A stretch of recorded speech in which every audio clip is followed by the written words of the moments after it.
Tonight, we're not here to fix anything, not to understand everything, not to become someone better before you're allowed to rest. This is a quiet space where we gently let go and return to inner peace through soft Zen stories inspired by the Buddha, shared slowly so your mind can soften and your body can rest. Maybe today asked a little too much from you. Too many thoughts, too many worries, too many small things you tried to hold together. And maybe, just for this moment, you're ready to set them down. Here, you don't need to improve yourself. You don't need to solve tomorrow. You are already enough simply by being here, breathing quietly. Just for a moment. Where are you listening from tonight?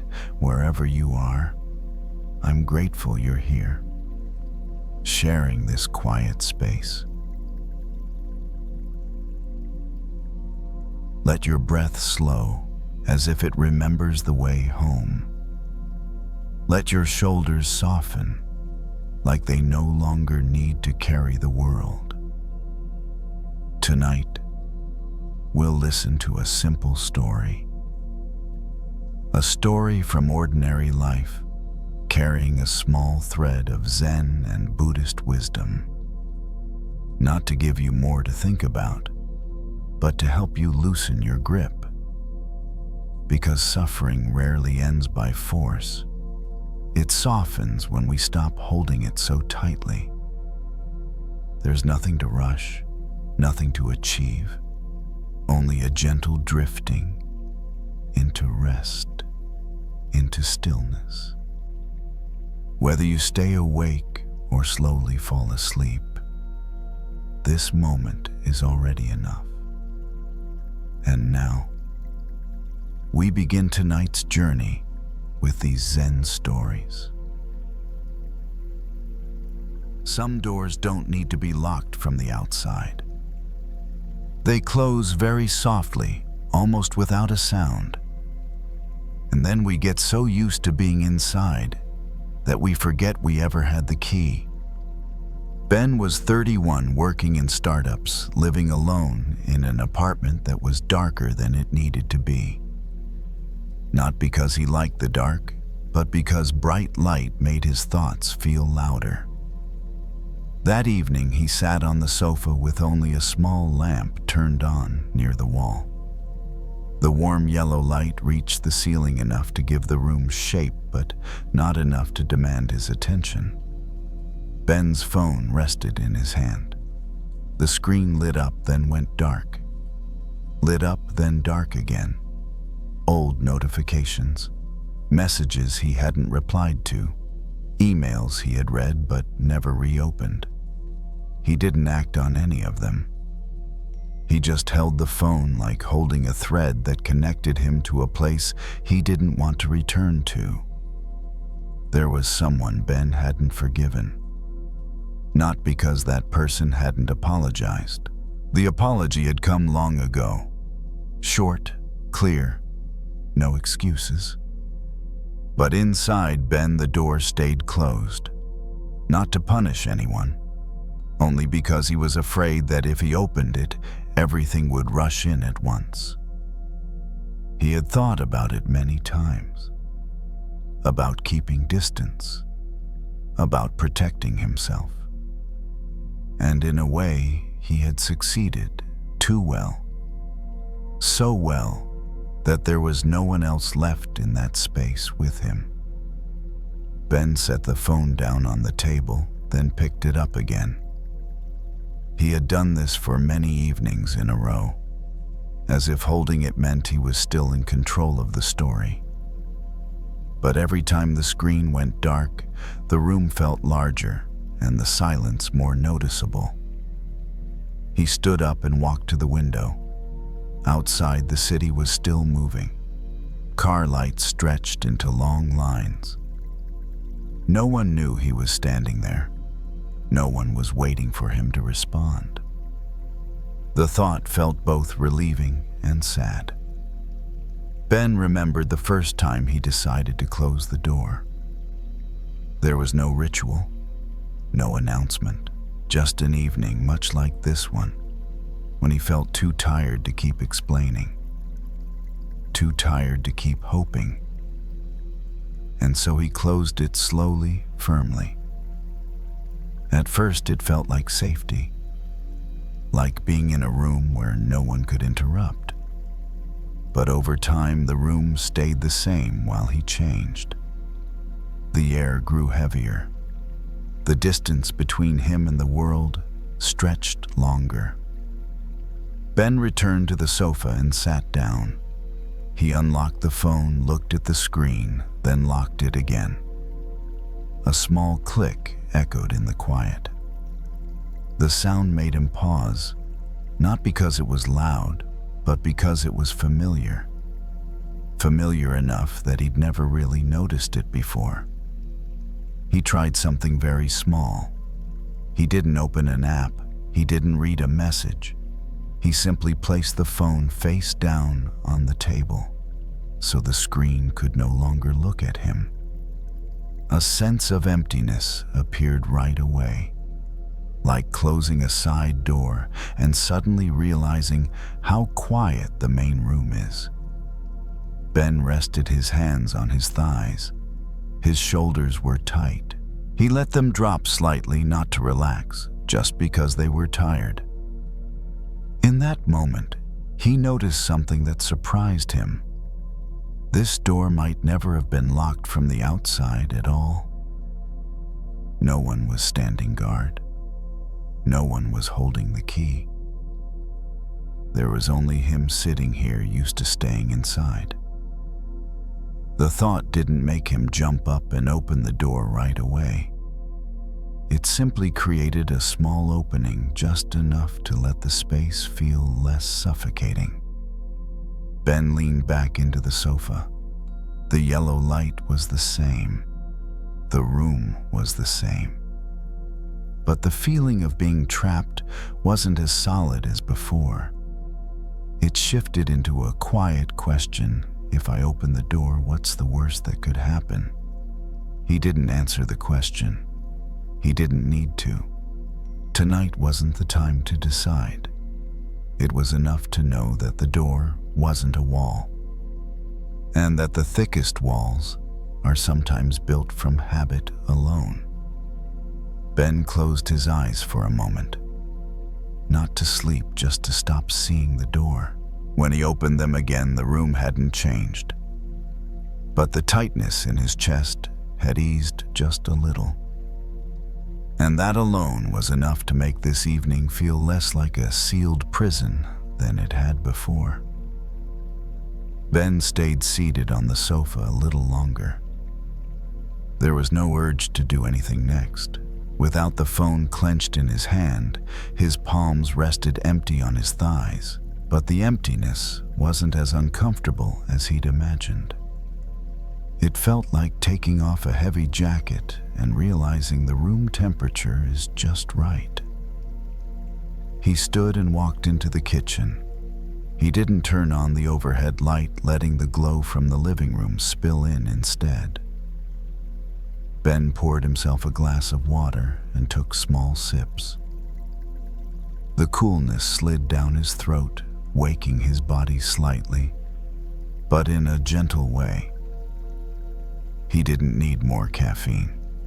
Tonight he didn't need to stay alert, guarding anything. When he returned to the living room, Ben noticed the door to the balcony. It was closed but not locked. He looked at the handle for a moment. He didn't step closer. He didn't try to open it. He just looked. And for the first time in months, the thought "I'm stuck" didn't arrive with that image. He remembered the early days after the inner door had closed. Back then he believed he was protecting a wound. And maybe he was. But over time the wound had changed. It no longer needed the same level of guarding. He just hadn't updated the way he was living with it. Ben went back to the sofa and sat down again.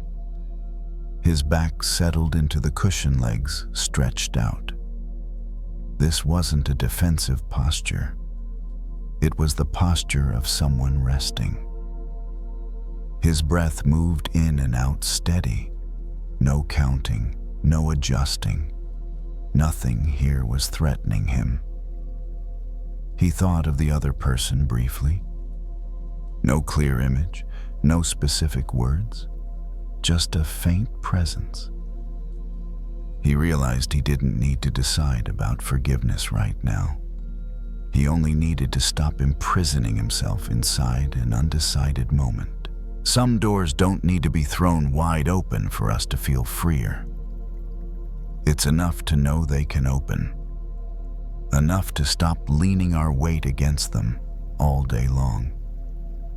Ben stood and pulled the curtain back a little. The city outside was still lit. No one noticed whether he opened the curtain or not. A light breeze slipped through the gap, bringing in cool air, a small exchange between inside and out. He went to bed. He didn't bring the phone with him. He didn't bring the old story either. When he lay down, his body responded quickly. The blanket rested over his shoulders. The temperature was just right. Nothing else needed arranging. Ben closed his eyes. He wasn't trying to sleep. He let his eyelids grow heavy with the rhythm of his breath. The door in his mind wasn't fully open, but it wasn't sealed shut anymore. Light wasn't flooding in, but air was moving. If tomorrow he still isn't ready to step outside, that's okay. No one is counting the days he spends in or out. There's no sentence waiting. Some processes don't need speed. They just need the lock to be gone. The room was quiet. No sound of bolts, no click of locks.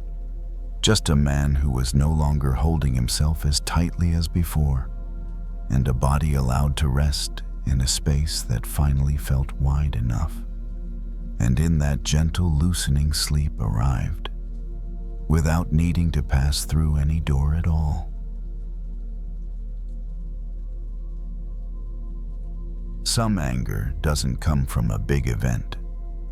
It comes from telling a small story too many times. Each time we retell it, we throw another dry branch into the fire. The fire doesn't explode on its own. It simply does what the wood allows it to do. Kevin was 37, an accountant used to tidy numbers and workdays that ended on time. But that evening he got home later than usual. Not because of extra work, just a meeting that ran 10 minutes long, followed by a comment that seemed harmless, said right as everyone stood up to leave. Kevin didn't react then. He smiled lightly, nodded, packed his things. Everything stayed polite. But once he got home, kicked off his shoes by the door, the anger began to take clearer shape. Not loud, just hot. He went straight into the bathroom and turned on the shower. Hot water poured over his shoulders, steam quickly fogging the mirror. The space closed in, leaving only the steady sound of water washing out everything else. Kevin stood there with his eyes closed, letting the water hit his back, the usual end-of-day routine. In his mind, the meeting replayed.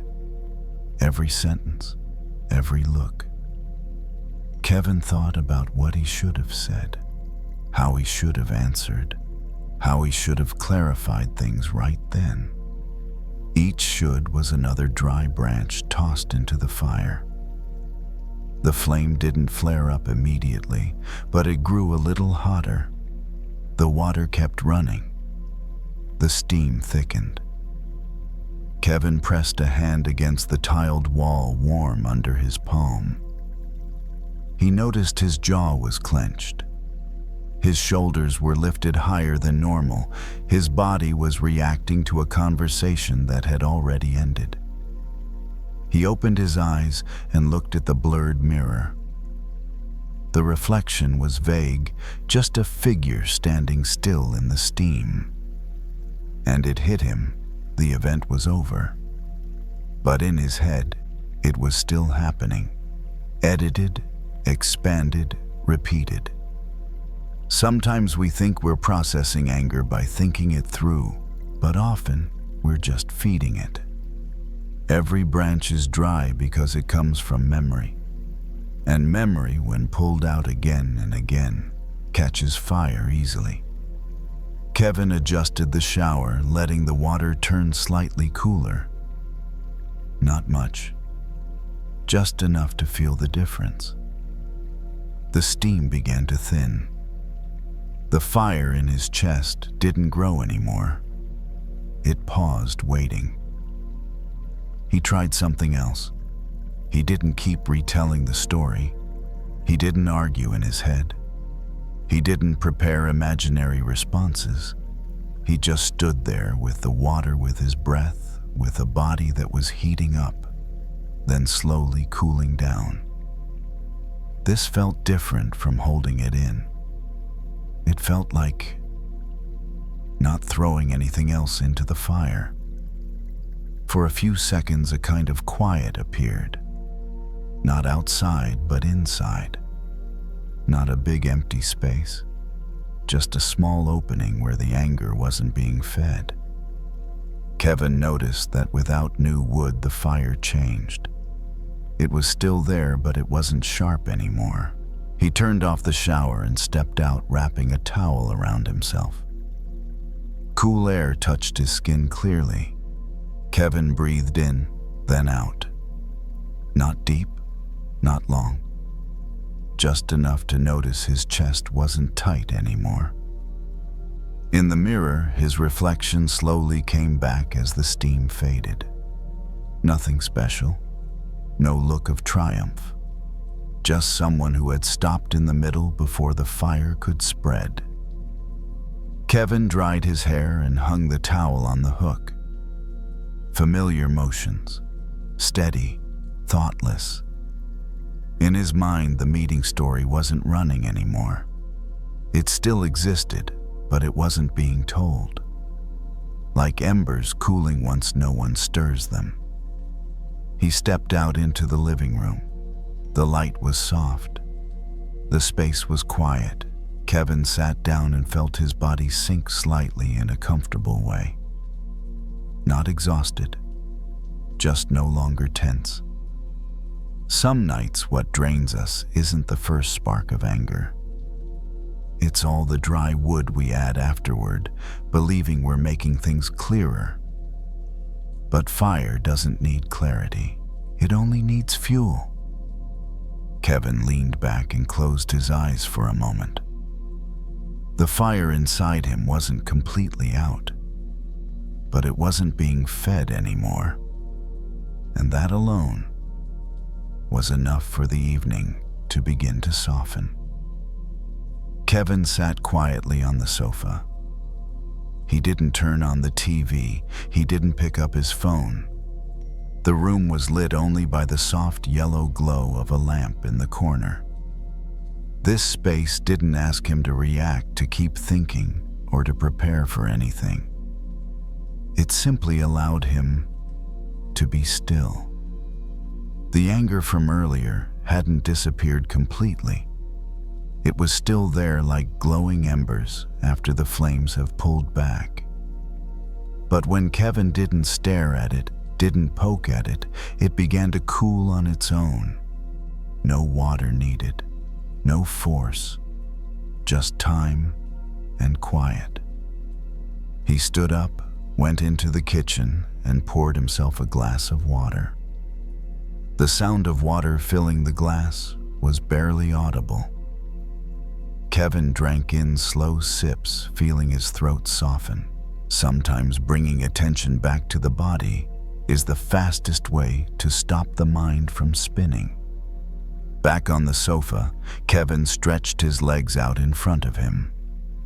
The backrest supported his weight.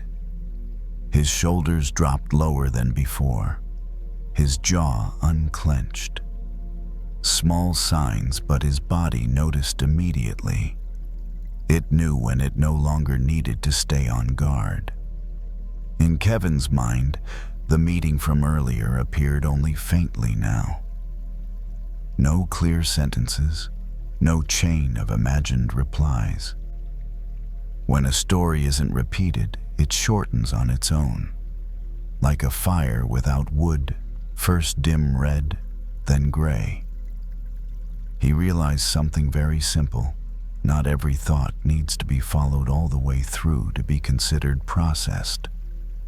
Some thoughts finish their work the moment we stop feeding them.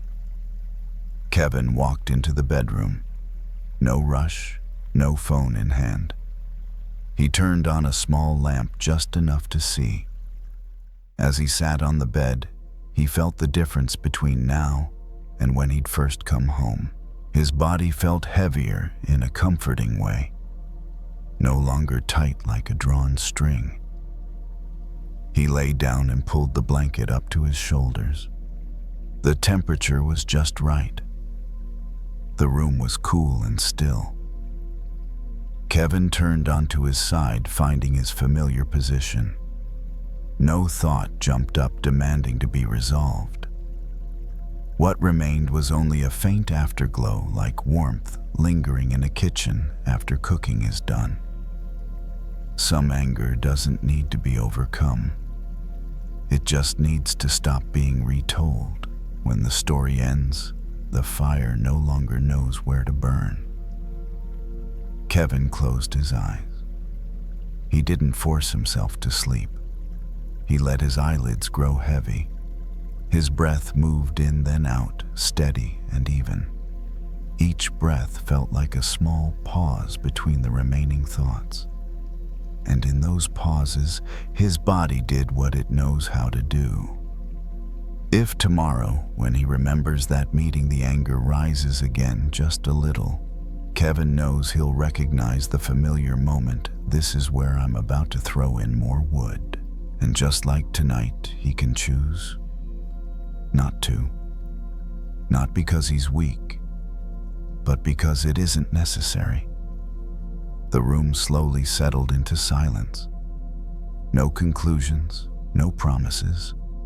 Just a fire no longer being fed and a body returning to its safe, natural state. And in that quiet sleep arrived naturally, like the last embers finally cooling, leaving just enough warmth to keep the night from feeling cold.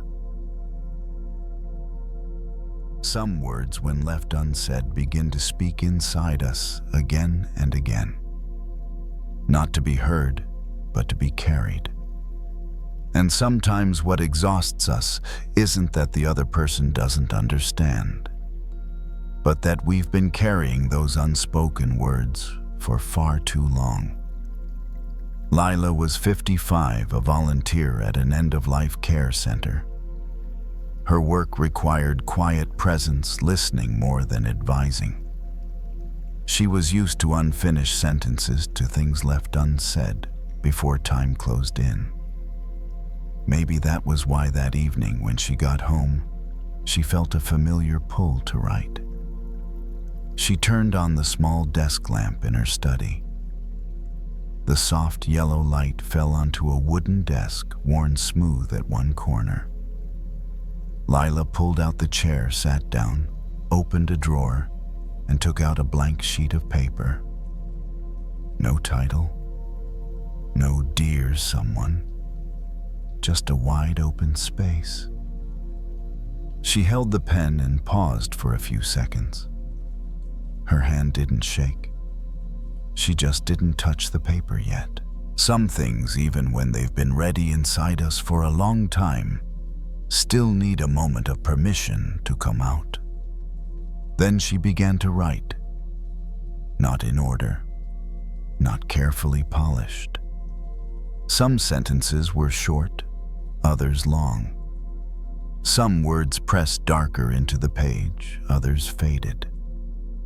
Lila wrote about times she'd been misunderstood, moments she'd been overlooked, things she'd swallowed because she believed saying them wouldn't change anything. She wrote about anger that arrived late and quietly, but stayed for a long time. There were no sharp accusations, just truth placed on the page as honestly as she could manage right now. As she wrote, she didn't imagine the other person reading it. That wasn't necessary. This letter was never meant to be sent. With each line, a piece of weight moved out of her chest. It didn't disappear. It shifted. From inside her body onto the paper. And that movement alone made her breathing feel a little easier. She stopped when her hand grew tired, set the pen down, looked at the page filled with words. She didn't reread it from top to bottom. She didn't need to. She had already been inside every sentence while writing it. Reading it again wouldn't add anything. She folded the paper in half, then into quarters. Slow, careful movements. Not because she was afraid of tearing it, but because she was closing a flow. When she set the letter aside, she noticed her hand felt lighter, like she'd just put down something she'd been holding all day. Lila stood and went into the kitchen, poured herself a glass of water. Cool, clear. She drank in small sips. Some evenings, the body needs very simple things to remember, that everything is safe. Back in the study, she looked at the letter again. It lay there quietly, not demanding, not urging, not needing a reply. And in that moment, Lila realized something gentle and true. Not every word needs a recipient to have meaning. Some words only need to be spoken so the speaker can finally rest. She picked up the letter and stood in front of the small trash bin beside the desk. She didn't rush. She didn't hesitate. She simply stood there a little longer, making sure she didn't need to hold on to it anymore. The desk lamp lit the neatly folded paper. Outside, the night was still. Nothing pressed her. No deadline waited. The letter had done its work. Lila didn't burn the letter right away. She placed it back on the desk, turned off the light in her study, and walked slowly into the kitchen. Not because she was hesitating, but because her body needed a few more minutes to catch up with what had just happened. Some forms of letting go happen quickly in the mind, but take a little longer to sink into the body. In the kitchen, she turned on the small gas burner and set an old metal bowl on top. She didn't use a strong flame, just enough heat to warm. The pale blue flame stayed steady, no flaring, no rush. Lila watched it for a moment, as if matching her pace to its rhythm. She went back to the study and picked up the letter again. The paper felt softer now from being folded so many times. There was no sense of regret, only a clear stillness, like when a conversation has reached the point where nothing more needs to be said. Lila tore the letter in half, then into 4 pieces, then 8. Each tear made a very small sound, almost blending into the quiet hiss of the burner. She didn't reread a single word. Everything that needed to be said had already been said. Now, it didn't need to keep its shape. She carried the pieces into the kitchen and dropped them one by one into the metal bowl. The paper touched the flame, curled inward, then darkened. There was no large fire, just a soft orange glow spreading slowly enough to change the paper. Lila stood there without interfering. No stirring, no rushing. When the last piece turned to ash, she turned off the stove. The kitchen returned to silence. Inside the bowl was a thin layer of pale gray ash. Words, no sentences, no voice left. Just the trace of something that had finished being said. She let the bowl cool, then carried it outside and poured the ash into a small planter on the balcony. The ash fell into the soil and blended in quickly, leaving no distinct form behind. She didn't think about symbolism. It simply felt right. What had once been heavy could now become something that fed something else.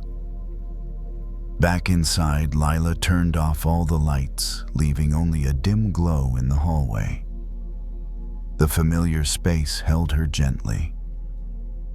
She went into the bedroom, changed, and lay down.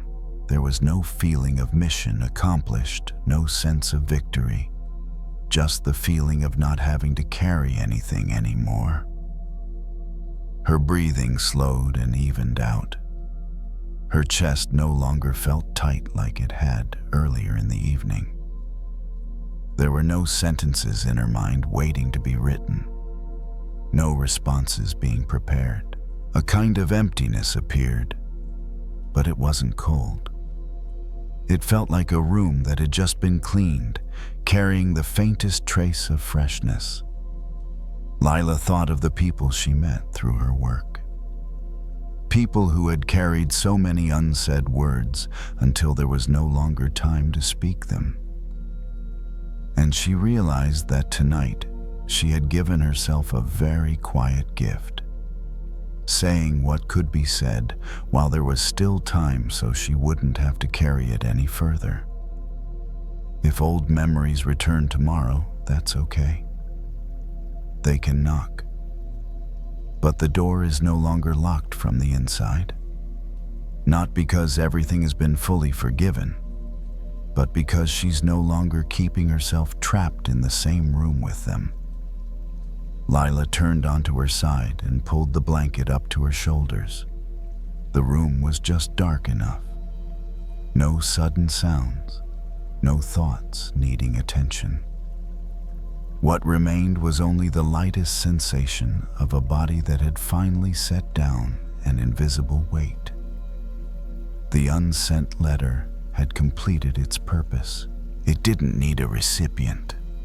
It didn't need a reply. It only needed to be written and then allowed to dissolve. And in that dissolving, the night opened wide. Sleep arrived not as an ending, but as a deep pause when there were no more words left to hold.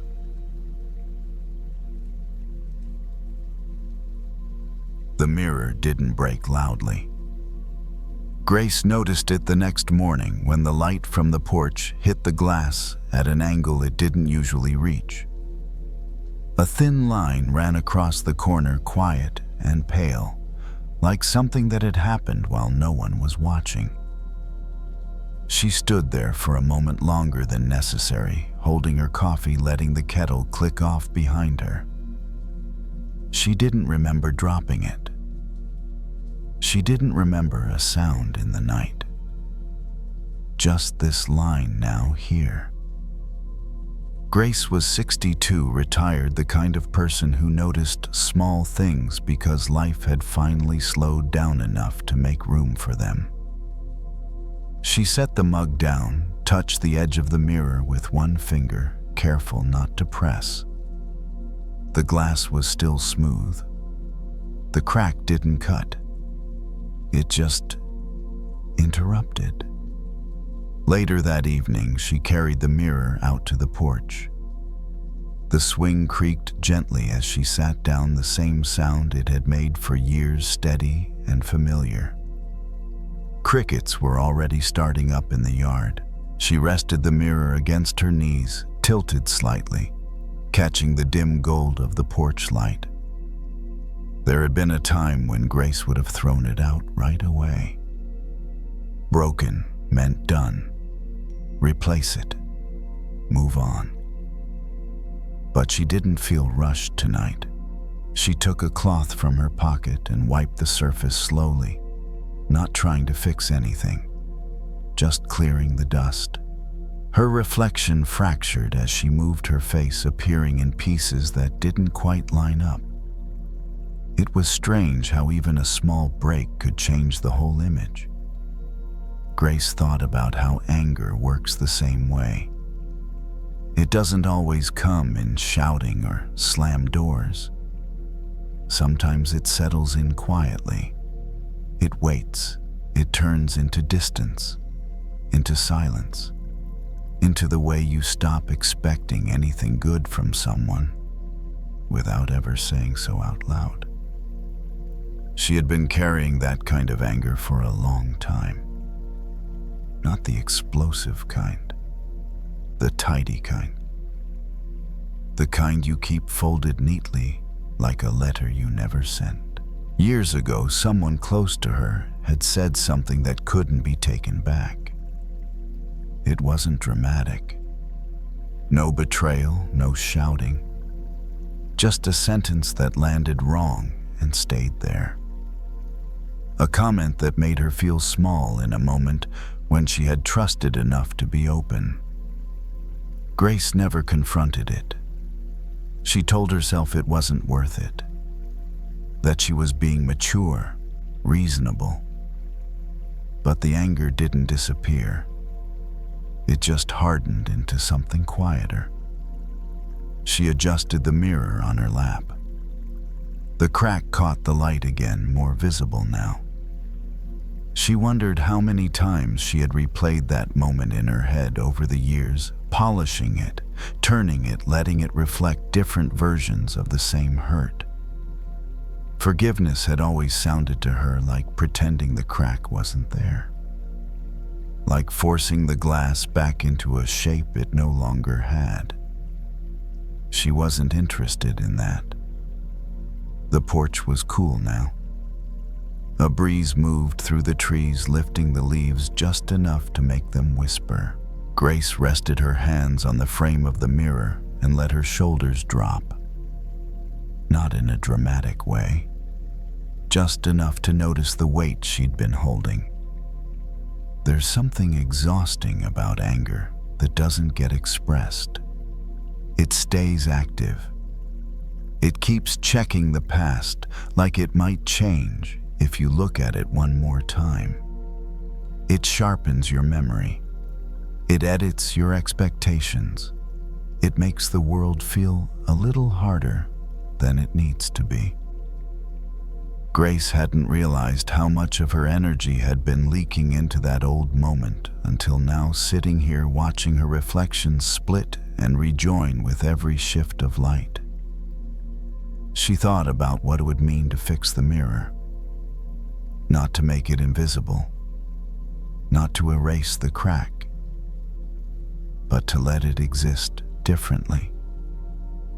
Years ago, she had seen a documentary about a Japanese art form, kintsugi, broken pottery repaired with gold.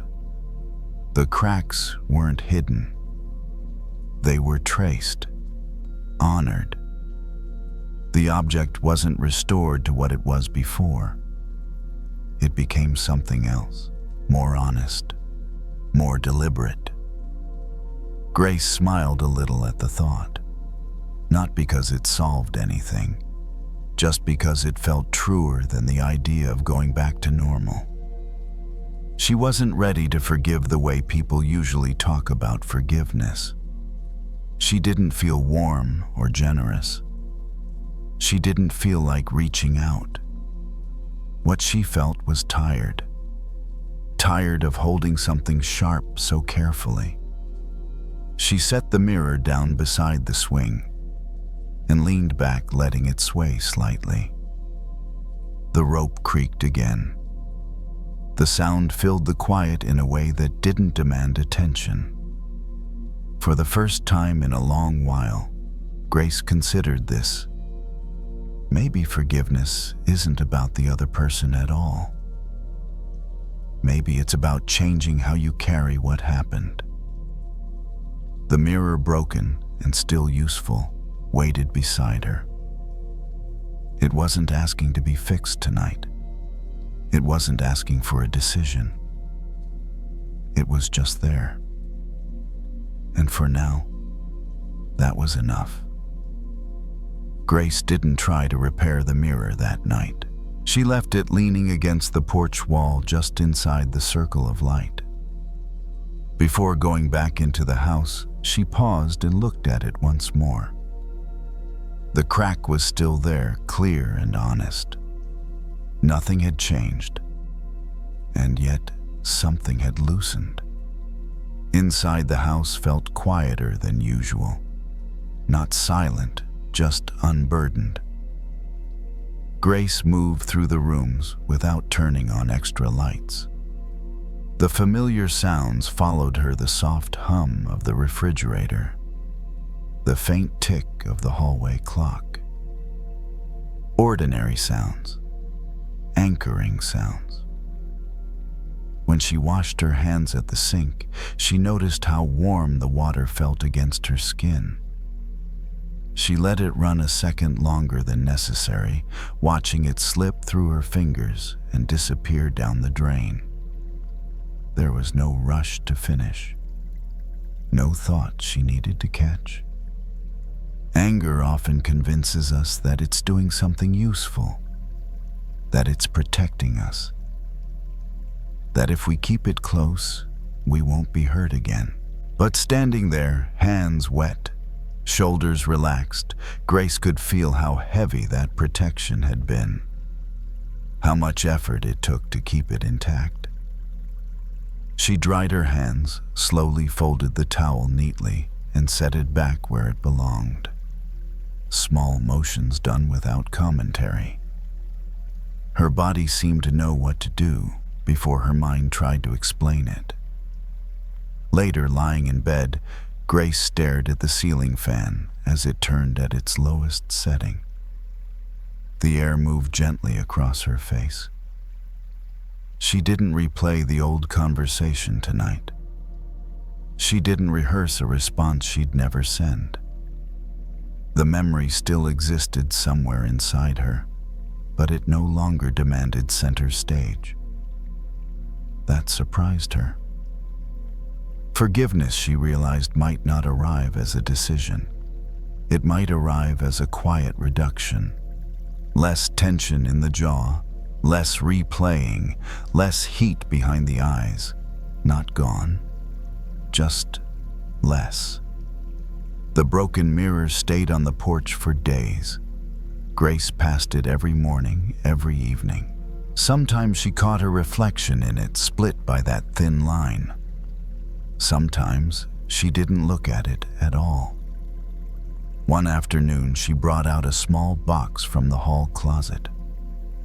Inside were odds and ends she'd kept without knowing why: buttons, a loose earring, a tiny vial of gold-colored paint left over from a craft project years ago. She set the box down next to the mirror, then laughed softly at herself. Not today, she thought. There was no urgency to make it beautiful yet. What mattered more was that she had stopped seeing the crack as a failure.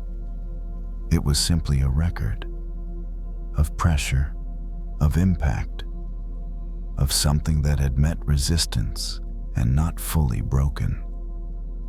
Grace rocked gently on the porch swing, eyes half closed. The air had cooled. Somewhere nearby, a dog barked once, then settled. The world continued without commentary. Anger, when held for too long, keeps the body alert. It tightens muscles. It sharpens the mind. It makes rest feel undeserved. Tonight, rest came without negotiation. Grace didn't forgive anyone in a grand way. She didn't make peace with the past. She didn't rewrite the story. She just stopped gripping it so tightly. And in that small release, something softened. The night felt wider, the air easier to breathe. The broken mirror waited patiently, unchanged. When Grace finally stood up to go inside, she didn't feel the need to bring it with her. It could stay where it was imperfect and whole enough. Some things don't need fixing right away. Some things only need space. As the lights went out and the house settled into its familiar nighttime rhythm, Grace felt her breath slow on its own. No effort, no instruction, just the quiet relief of no longer holding something sharp. The night held everything else. The beach in the late afternoon moved at a different pace. No more loud laughter, no rush from the harsh sun. Just the steady rhythm of the waves and a light breeze carrying the smell of salt. Jason crouched near the water's edge, his hands coated in wet sand. In front of him, a sandcastle was slowly taking shape. Jason was 23, a community college student who had just finished a not-so-great semester. His grades weren't bad enough to panic over, but not good enough to feel settled either. Some nights, he lay awake thinking about the future, the way you think about a math problem with missing information. No matter how hard you try, something always feels incomplete. That afternoon, he came to the beach alone. Not to figure anything out, just to sit somewhere that didn't ask things to last. He scooped up sand, packed it down, stacked small sections one on top of another. The castle wasn't big. It had no ambition, just enough to let him see his effort turn into something visible.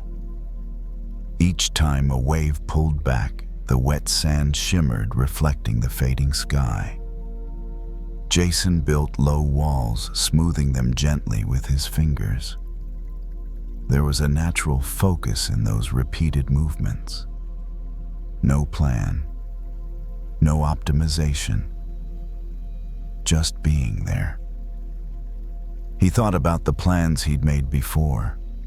Other castles, school goals, career paths, images of a clearer future. Some of them he'd built carefully, piece by piece. And then for one reason or another, they hadn't held the way he'd hoped. They didn't collapse all at once. They just softened, touched by the waves of circumstance.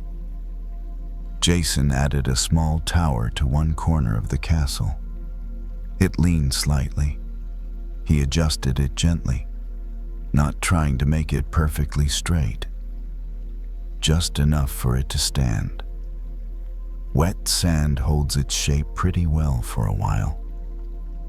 The water crept closer. A thin sheet of it brushed the base of the castle, then pulled away. It didn't destroy anything. It just left behind small grooves. Jason watched without lifting the castle higher. He knew the tide was rising on its own schedule. Something became very clear to him in that moment. Building isn't meaningless even when the result doesn't last. The feel of sand in his hands, the focus of placing each piece, the moment of seeing something he made stand even temporarily. All of it was real. Jason leaned back a little, giving the waves more room. He planted his hands behind him, feeling the cool sand under his palms. The air was softer. The sun was lower.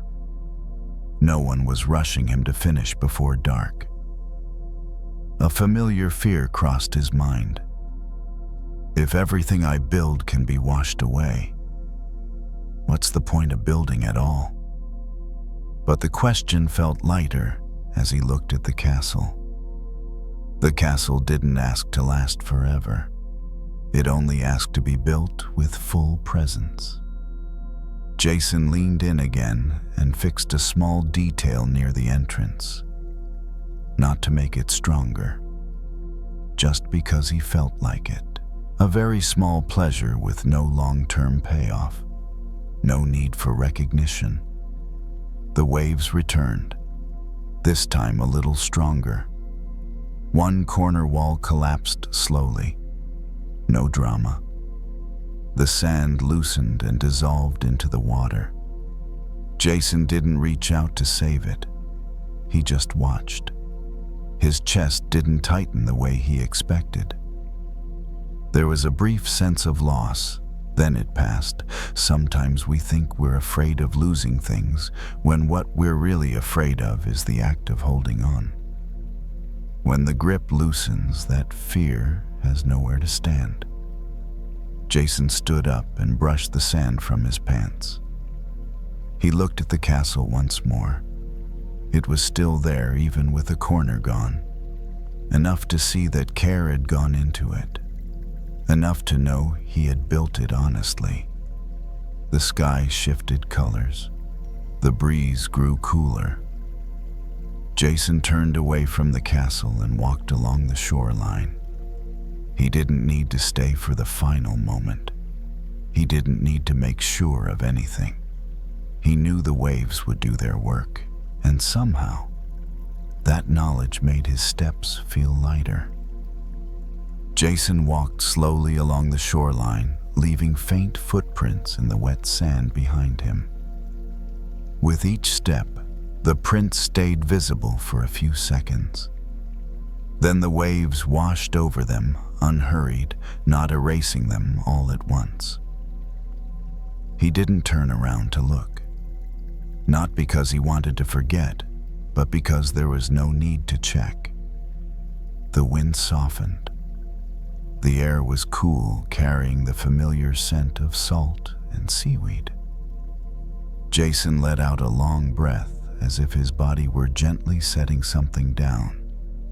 Something it had been holding all day. Not a decision, just the feeling of having to hold on. He sat on a low rock near the water. Waves hit the stone, then pulled back steady and predictable. No two waves were the same, but the rhythm was familiar. Jason rested his hands on his knees, feeling the chill of the wind first, then the warmth returning as his body adjusted. He thought about the sandcastle, not its shape, but the feeling of building it. The weight of wet sand in his hands. The quiet focus of placing each small piece where it belonged. That feeling hadn't been taken by the waves. It was still there, close and intact.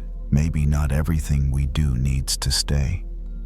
Maybe some things only need to pass through our hands, leave a mark inside us, and then be allowed to dissolve. Like waves, like footprints, like plans that were once taken very seriously, but no longer fit who we are now. Jason lifted his gaze to the horizon. The sun hovered just above the water, its light stretched into a thin golden line. Not dramatic, not loud, just there. He didn't take a photo. He didn't try to capture the moment. Some moments are most beautiful when they don't need proof. He noticed he was no longer blaming himself for the castles that had been lost.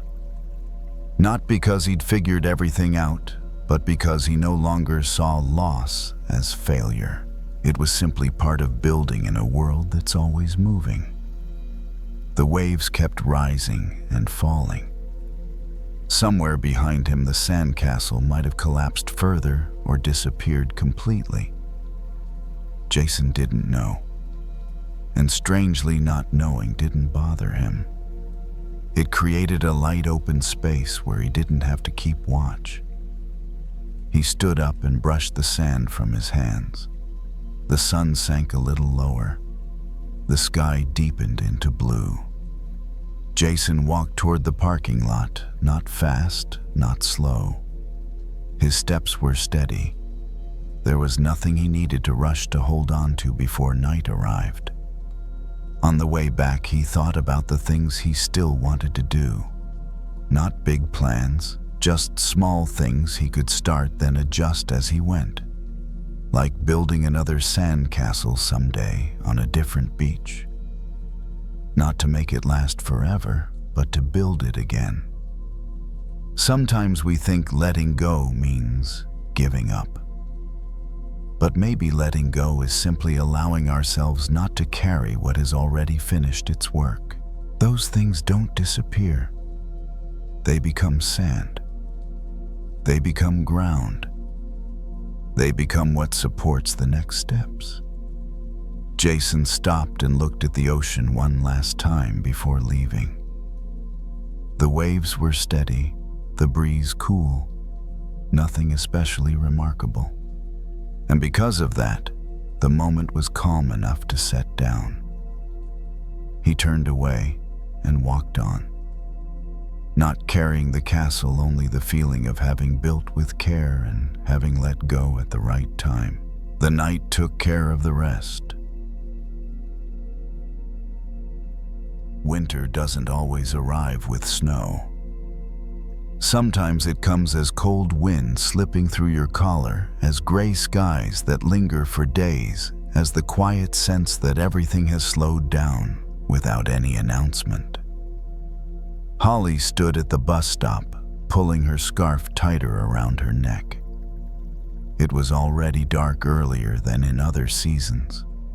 Streetlights flickered on their pale yellow glow, reflecting off the damp pavement. The wind wasn't strong, but it was enough to let the cold creep into every small opening. Holly was 33, a nursing assistant used to taking care of others. Her shift had ended late, her body tired, her mind empty in that specific way that comes from giving too much of yourself in one day. She stood still, not stamping her feet for warmth, not checking her phone. Just standing there, letting time pass in the cold. The bus stop was quiet. A few people stood spaced apart just far enough. No one spoke.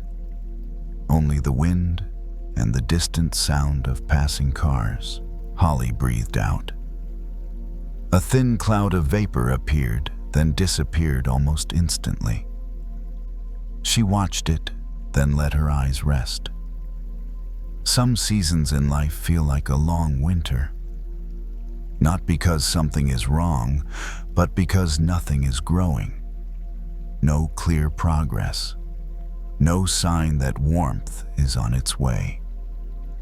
And what exhausts people most isn't the cold itself, but the fear that it might never end.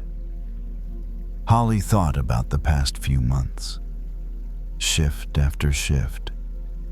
Coming home after dark, waking up to gray mornings. She wasn't sad in a dramatic way, just quietly worn down like ground that's been frozen for too long. She wrapped her scarf tighter and pulled her sleeves down. A natural reflex. Protection. Warmth. In the cold, the body knows what to do, even when the mind hasn't caught up yet. The bus hadn't arrived. The digital sign blinked, showing a few more minutes. Holly didn't check it again. A few minutes or 10 wouldn't change anything. She stood there listening to her breathing, which grew steadier once she stopped trying to warm herself by constant movement. Someone walked past, leaving behind the faint smell of a damp coat. A car splashed through a puddle, sending up a few drops. The city kept living through its winter, without complaining, without apologizing. Holly remembered past winters. Some had been long, some had felt endless, and yet somehow they had passed. Not in a single day. Not with a dramatic sign. Just one morning when the light felt slightly different, the wind less sharp, and she realized she'd made it through the coldest part. She slipped a hand into her coat pocket and touched her knitted gloves. She didn't put them on yet, just touched them. The softness eased the numbness in her fingers a little. A very small warmth, but real. There are fears that whisper, what if it stays like this forever? What if I've gone too far into winter? But winter doesn't ask for answers. It only asks to be walked through one day at a time. Holly looked up at the sky. No stars, just a deep gray stretch. She didn't search for signs of spring in this night. She didn't need to. Night isn't meant to promise anything. It only needs to be quiet enough to stand within. The bus appeared at the end of the street, its white headlights cutting through the dark. It arrived neither sooner nor later than expected. It arrived when it arrived. Holly stepped on, tapped her card, and found a seat near the window. The seat was cold at first, then slowly warmed. She leaned her head against the glass. Her breath fogged a small patch. Outside, the scenery moved past, slowly blurred. Holly didn't try to see it clearly. She didn't need to know exactly where she was passing, only that she was moving. There's something strange about winter, even when everything looks still. Something is always flowing underneath, like roots beneath frozen soil, like water moving under ice, unseen but never stopped. Holly closed her eyes, not to sleep, just to stop meeting the cold with her gaze. As the bus warmed, her body loosened slightly. Maybe this winter wasn't over yet. Maybe it would last a while longer.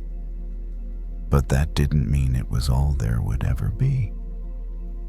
The bus moved on at a steady pace, the low hum of the engine like a large heartbeat, keeping the space from falling too quiet. Holly leaned against the window. Her breath fogged the glass once more, then slowly faded. She didn't wipe it away. She let the mark disappear on its own, the way many things in life do when they aren't held on to. Outside, streetlights passed one by one. Light brushed her face, then slid away, never staying long. Holly didn't count them, didn't track them. She let her eyes rest, letting her body be carried without having to stay alert. As the bus warmed, her shoulders dropped. Not because she decided to relax, but because the cold that had made her hold herself tight at the stop was no longer pressing in the same way. Some kinds of letting go happen naturally when the conditions change. Holly thought of winter as a necessary pause. No one chooses it. No one schedules it. But when it comes, the body adapts, adding layers, slowing down, staying closer to warmth. Maybe the mind needs similar things. Not big solutions, just small adjustments that make it possible to get through. She remembered a morning from years ago when winter had just begun to turn into spring. There hadn't been dramatic melting, just a shift in light. Windows that felt less cold to the touch. And she had known, without needing proof, that the hardest part was behind her. The bus turned onto a familiar street. Holly opened her eyes and looked out. Low houses, windows glowing. Somewhere someone was cooking dinner. Someone else was sitting quietly after a long day. Each home held its own rhythm. No need to match another. She slipped a hand into her pocket, touched her gloves again, then pulled them out and put them on. This time it wasn't because she was too cold. It was because she wanted the warmth more clearly. A small choice, but enough. The fear that winter might never end was no longer standing right in front of her. It hadn't disappeared, but it had stepped back. Winter might still be here, but it wasn't the whole picture. The bus stopped. Holly stood and stepped down. The air outside was colder than inside the bus, but it didn't shock her the way it had earlier. Her body had adjusted. She pulled her scarf up and walked slowly toward home. The porch light turned on as she approached. A small circle of light opened in the darkness. Holly paused for a moment, breathing in, then out. This breath wasn't rushed. It didn't need to be. Some seasons don't ask us to be strong. They only ask us to keep going, to stay warm enough, not to go numb, and to trust that the light will change when it's time. Holly opened the door and stepped inside. The space was warmer, quieter.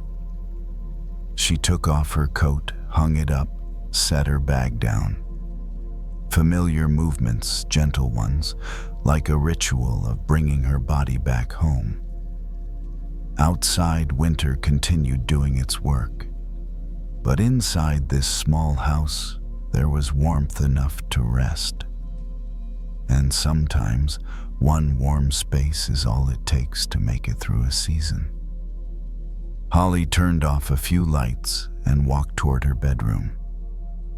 The night didn't ask her to see spring yet. It only asked her to rest so that when spring did arrive, she would still have the strength to notice it. Some endings aren't loud. There's no clear goodbye, no door slamming shut. Just an ordinary evening when you suddenly realize you've been standing in a doorway for too long, and behind you, a door has already closed quietly. Ben sat alone in the office. Most of the overhead lights were off now, leaving only the dim glow of his laptop screen and a small desk lamp tucked into the corner. Outside the glass wall, the city still held a few scattered lights, but they were thinning. The air conditioner hummed steadily, a background rhythm, trying to keep the space from falling into complete silence. Ben was 31, working in a startup used to things being not finished. At home or at the office, his mind always carried a list what still needed fixing, optimizing, catching up. For him, endings were usually just pauses before picking things back up. But tonight felt different. Tonight, the sense of, "I'll restart this," didn't feel as certain.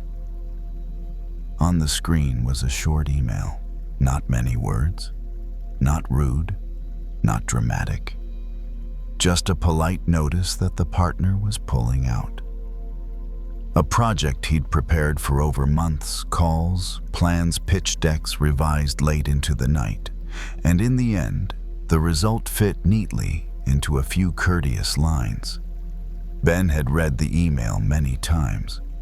Each time his brain automatically searched for a crack. Maybe they'd change their mind. Maybe he could persuade them. Maybe he could revise the proposal. He was used to reopening doors that seemed closed. In the past, sometimes it worked. But some doors don't close because of a lack of effort. They close because the timing has shifted.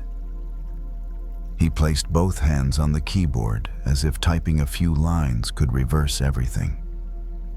His fingers hovered, then stopped. He noticed the tension in his wrists, in his jaw too. A familiar bracing, like preparing for an argument or a final sprint. He let out a breath slower than usual, not because he was trying to calm down, just because his body was tired of staying ready to fight. Ben looked around the office. On the wall, a whiteboard filled with arrows, boxes, and half-erased notes. On the corner of the desk, an old coffee cup, the ice long melted. Everything looked like a place still in motion, even though the only person left was sitting still. He thought about the idea of a closed door. It sounded like a comforting phrase people used to soften disappointment. But tonight, it wasn't a phrase. It was physical. Like placing your hand on a doorknob, trying to turn it and realizing the lock is set. You can turn it again. You can knock. But the other side stays silent. What exhausted Ben wasn't losing the opportunity itself. It was the fact that his mind kept running, as if the opportunity were still in his hands. With each loop of thought, another version appeared.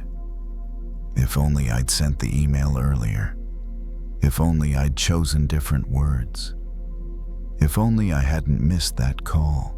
Those if onlys felt like standing in front of a closed door, blaming yourself for not stepping through in time. Ben rested a hand on the laptop lid. It was slightly warm. He didn't close it right away. He just kept his hand there, noticing a simple truth tonight.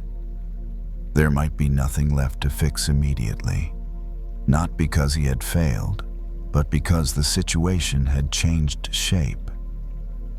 He stood and walked toward the glass wall. The city outside looked blurrier now.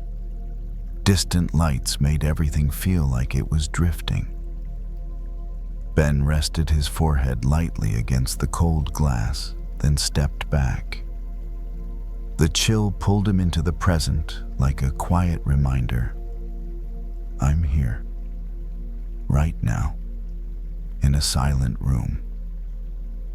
He returned to the desk and sat down. This time he didn't open another tab. He didn't search for more data.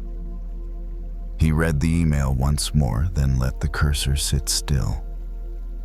His hand rested on the trackpad, but didn't move. There was a very small moment, almost invisible from the outside, when Ben allowed himself not to know the next step.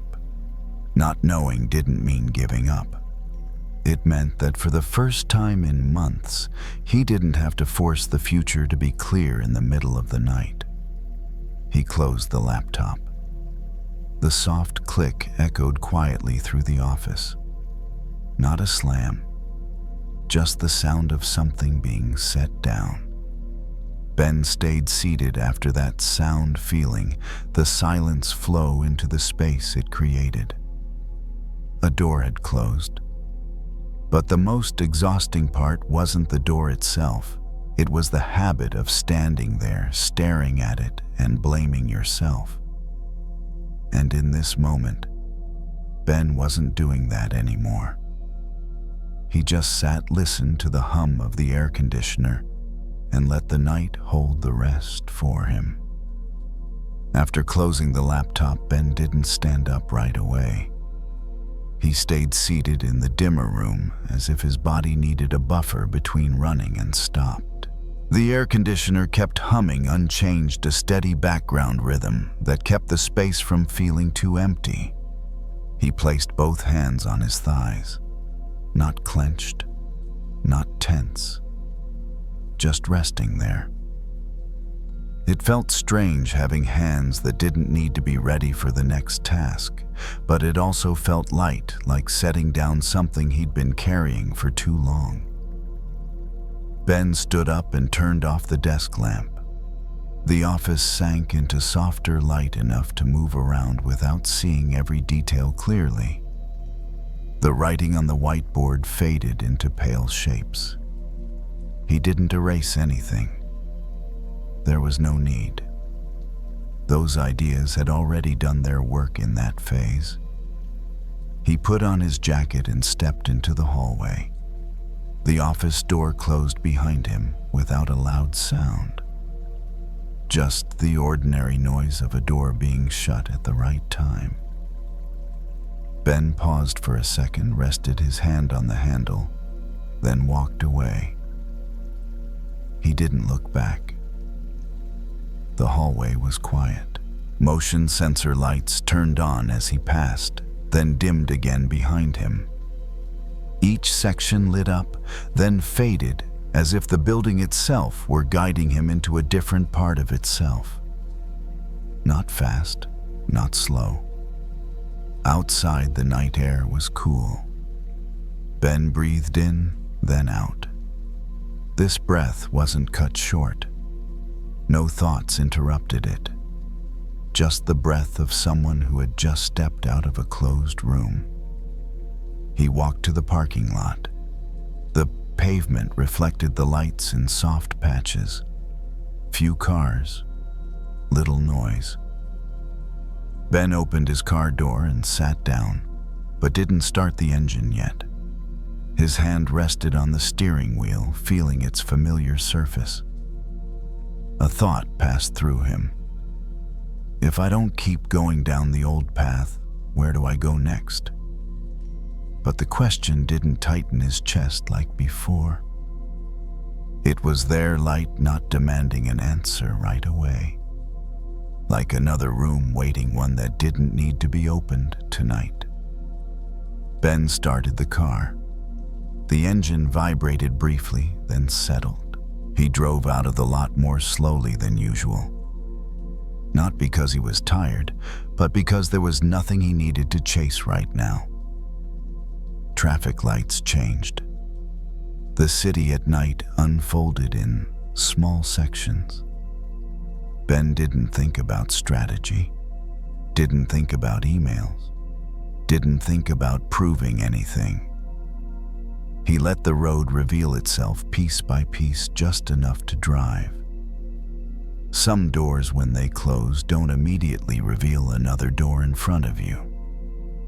They create an empty space instead. And that space isn't always a loss. Sometimes it's the room you need to realize how cramped you've been standing for a long time. The car turned onto a familiar street. Porch lights glowed at a few houses. Ben slowed down and parked in front of his place. He turned off the engine and sat for a moment longer. Not out of regret, just because his body liked this slower rhythm. He went inside and turned on a small light. The space was quiet. Nothing needed fixing. Nothing was waiting to be finished. Ben set his keys on the table and hung his jacket on the hook. Small, ordinary movements, but they carried the feeling of coming home. He stood in the living room for a bit. Didn't turn on the TV, didn't check his phone. Just stood there, letting the silence spread. Maybe tomorrow he'd think about a different direction. Maybe another door would appear. Or maybe not yet. But tonight he didn't need to open any new doors. One had already closed, and he had stepped away from its threshold. Ben turned off the lights and walked toward the bedroom. The night didn't ask him to know where he was going next. It only asked him to rest inside the new space that had quietly opened the space of not having to push anymore. Fear doesn't always show up as panic. Sometimes it shows up as distance, a mind that keeps leaning forward, imagining everything that could go wrong, everything that hasn't happened yet. Your body might be standing still, but your thoughts are already far ahead, scanning the future, like it's a cliff you're about to fall from. Tyler learned this slowly. He was 34, a park ranger in a mountain region where people often came looking for quiet, but didn't always know what to do with it once they found it. That night, He was alone in the small ranger cabin, the kind with thick wooden walls and a single window facing the dark slope of the mountain. The wind moved through the trees outside low and steady, not loud enough to be dramatic, just present. Tyler wasn't afraid of the mountain itself. He'd hiked it in every season. He knew the trails, the loose rocks, the places where snow stayed longer than expected. What unsettled him wasn't the terrain, it was the stretch of unknown ahead of him. A transfer request he hadn't answered yet, a relationship that felt like it was quietly changing shape. A future that didn't look dangerous, but didn't look clear either. He sat at the small table, boots still on, jacket unzipped. His headlamp rested beside his hand. He picked it up, turned it on, and pointed it toward the floor. The beam cut a clean circle of light over the wooden boards. Everything beyond that circle stayed dark. Tyler noticed something he'd known for years, but had forgotten to apply to himself. When you're climbing in the dark, you don't look down the mountain. You don't look for the summit either. You look for the next place to put your foot. That's it. One step, then another. Fear has a way of convincing you to look everywhere except where you are. His thoughts kept pulling him forward. What if this choice closes the wrong door? What if I regret it? What if I don't see the danger coming? Each question widened the imagined drop in front of him. The future became a vast space with no edges, no markers, no handholds. Tyler exhaled slowly and brought the light back down to the floor. The wood grain, a scratch near the leg of the chair, dust that would need to be swept in the morning. Ordinary things, solid things. The kind of details that don't disappear when you're afraid. Outside, the wind shifted. A branch tapped lightly against the cabin wall, then went still again. The mountain wasn't rushing him. The night wasn't demanding answers. He remembered his first winter climb years ago, how his instructor had stopped him mid-trail when Tyler froze, staring down a steep slope. "Don't argue with the height," the man had said quietly. "Just place your foot." Back then, it hadn't felt like wisdom. It had felt like survival. Now, sitting alone in the cabin, Tyler understood it differently. Fear wasn't asking him to solve his life. It was just asking for attention. And attention didn't mean obedience. He stood up, took a few steps toward the door, then paused. His hand rested on the handle. He didn't open it. He didn't need to. He just needed to feel the weight of his body balanced upright here. There was something grounding about realizing that even if the path ahead changed, this step, this moment, was stable. The floor held him. The walls held the warmth. The night held everything else without explanation. Tyler turned off the headlamp and let the darkness return. It didn't feel threatening now. It felt wide, like a space that didn't need to be filled.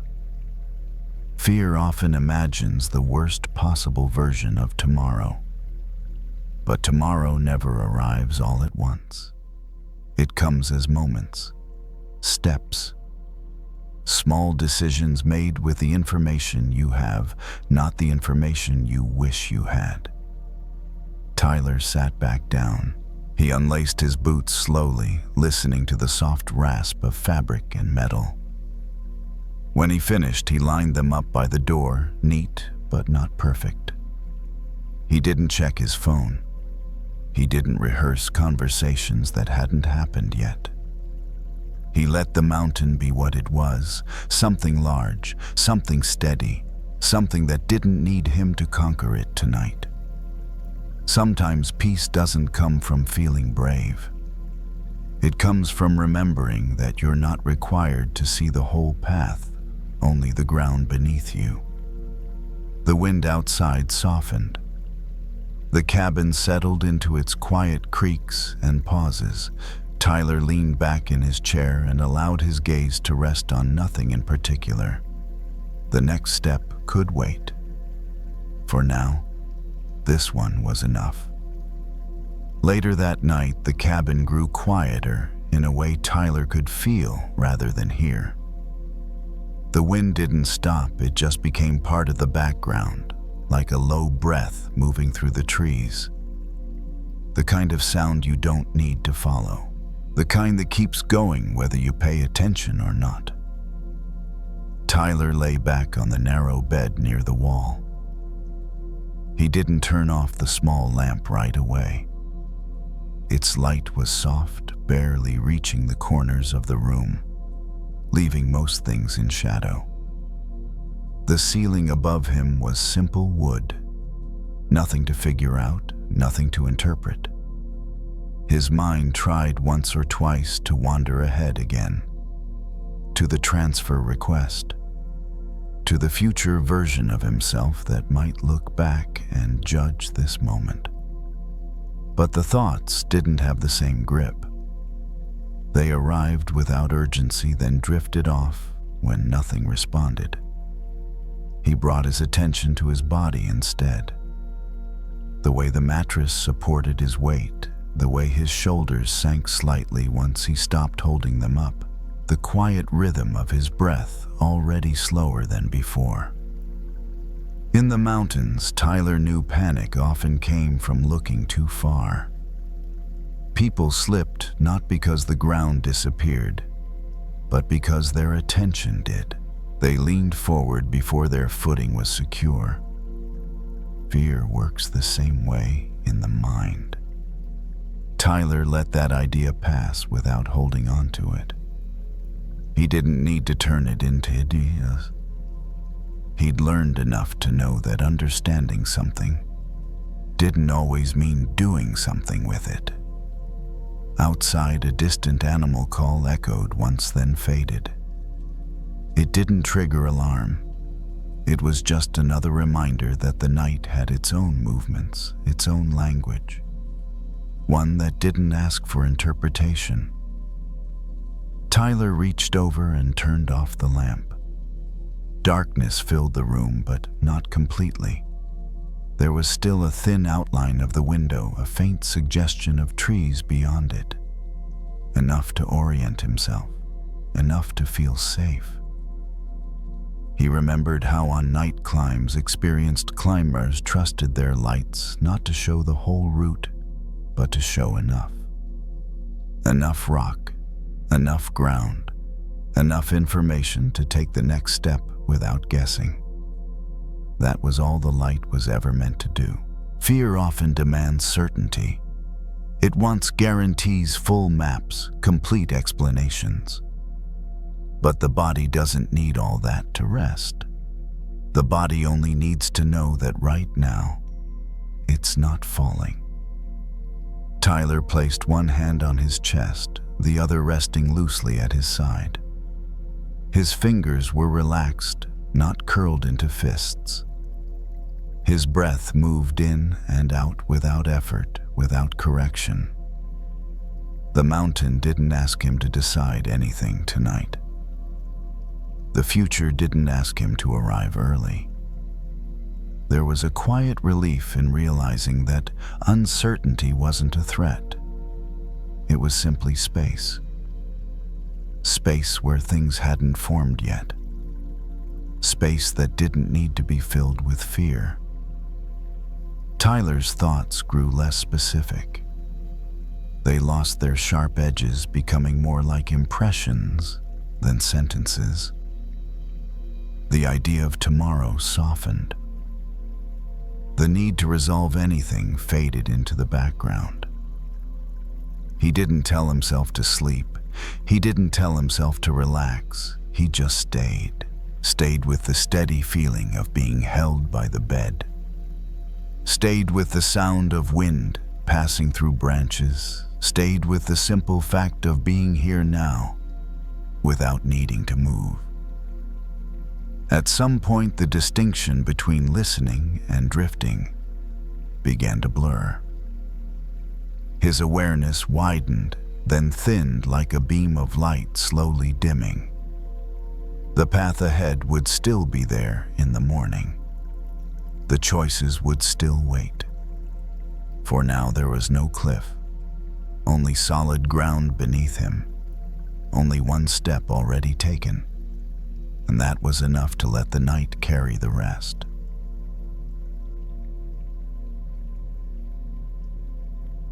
The hotel room was quiet in the particular way only hotel rooms are. Not truly silent, but padded. The air conditioner hummed steadily, a low, even sound that felt like it was holding the room together. Ava lay on the bed with one arm draped over her stomach, the other resting along her side, still in her work clothes, shoes kicked off near the door where they had landed. She had arrived less than an hour ago, but the sense of dislocation had already settled in. Different city, same carpet, same heavy curtains, same faint smell of detergent and recycled air. Ava had learned to recognize that feeling early in her career, the sense of being everywhere and nowhere at once.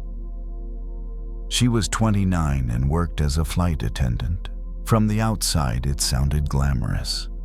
Travel, movement, a life that didn't sit still long enough to get boring.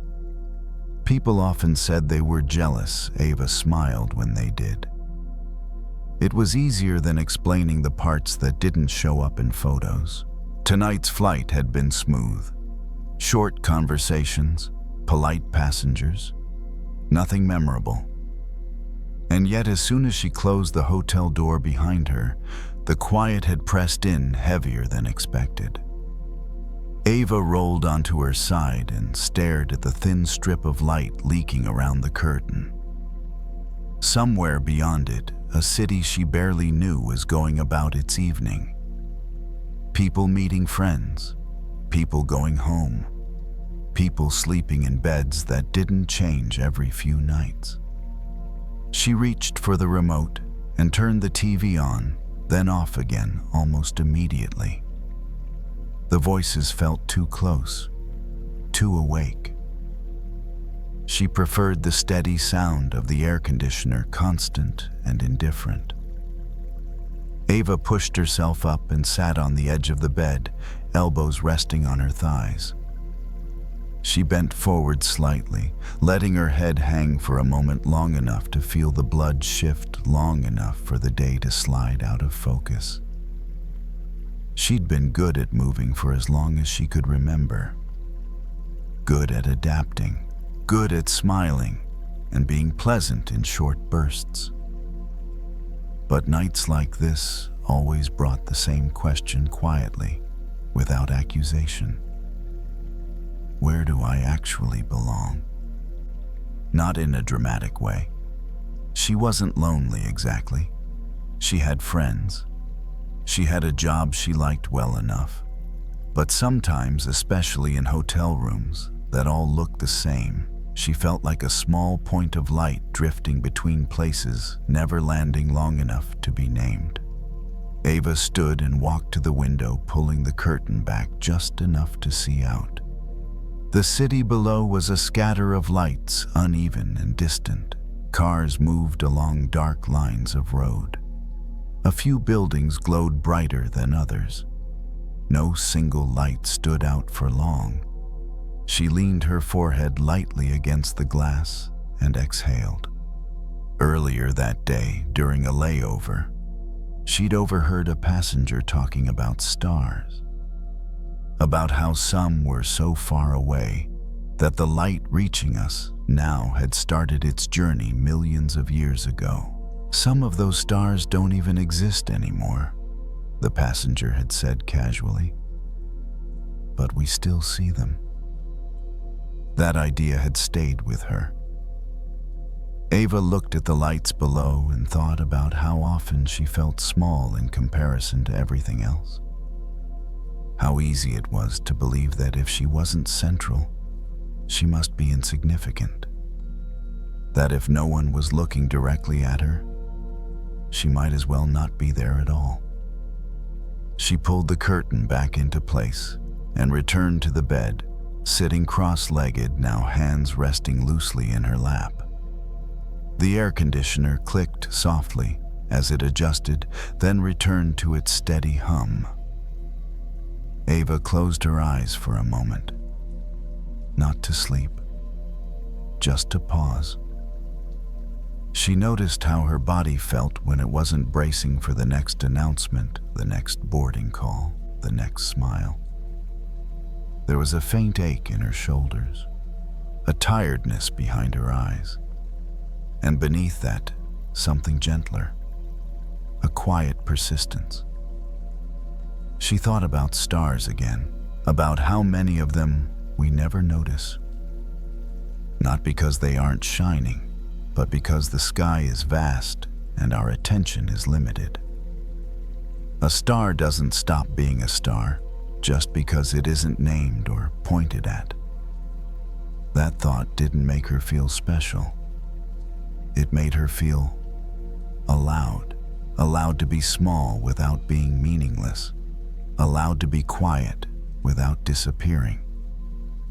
Ava lay back and stared at the ceiling. The room felt less foreign now, its edges softening as her breathing slowed. The air conditioner continued its steady work, filling the space with something predictable.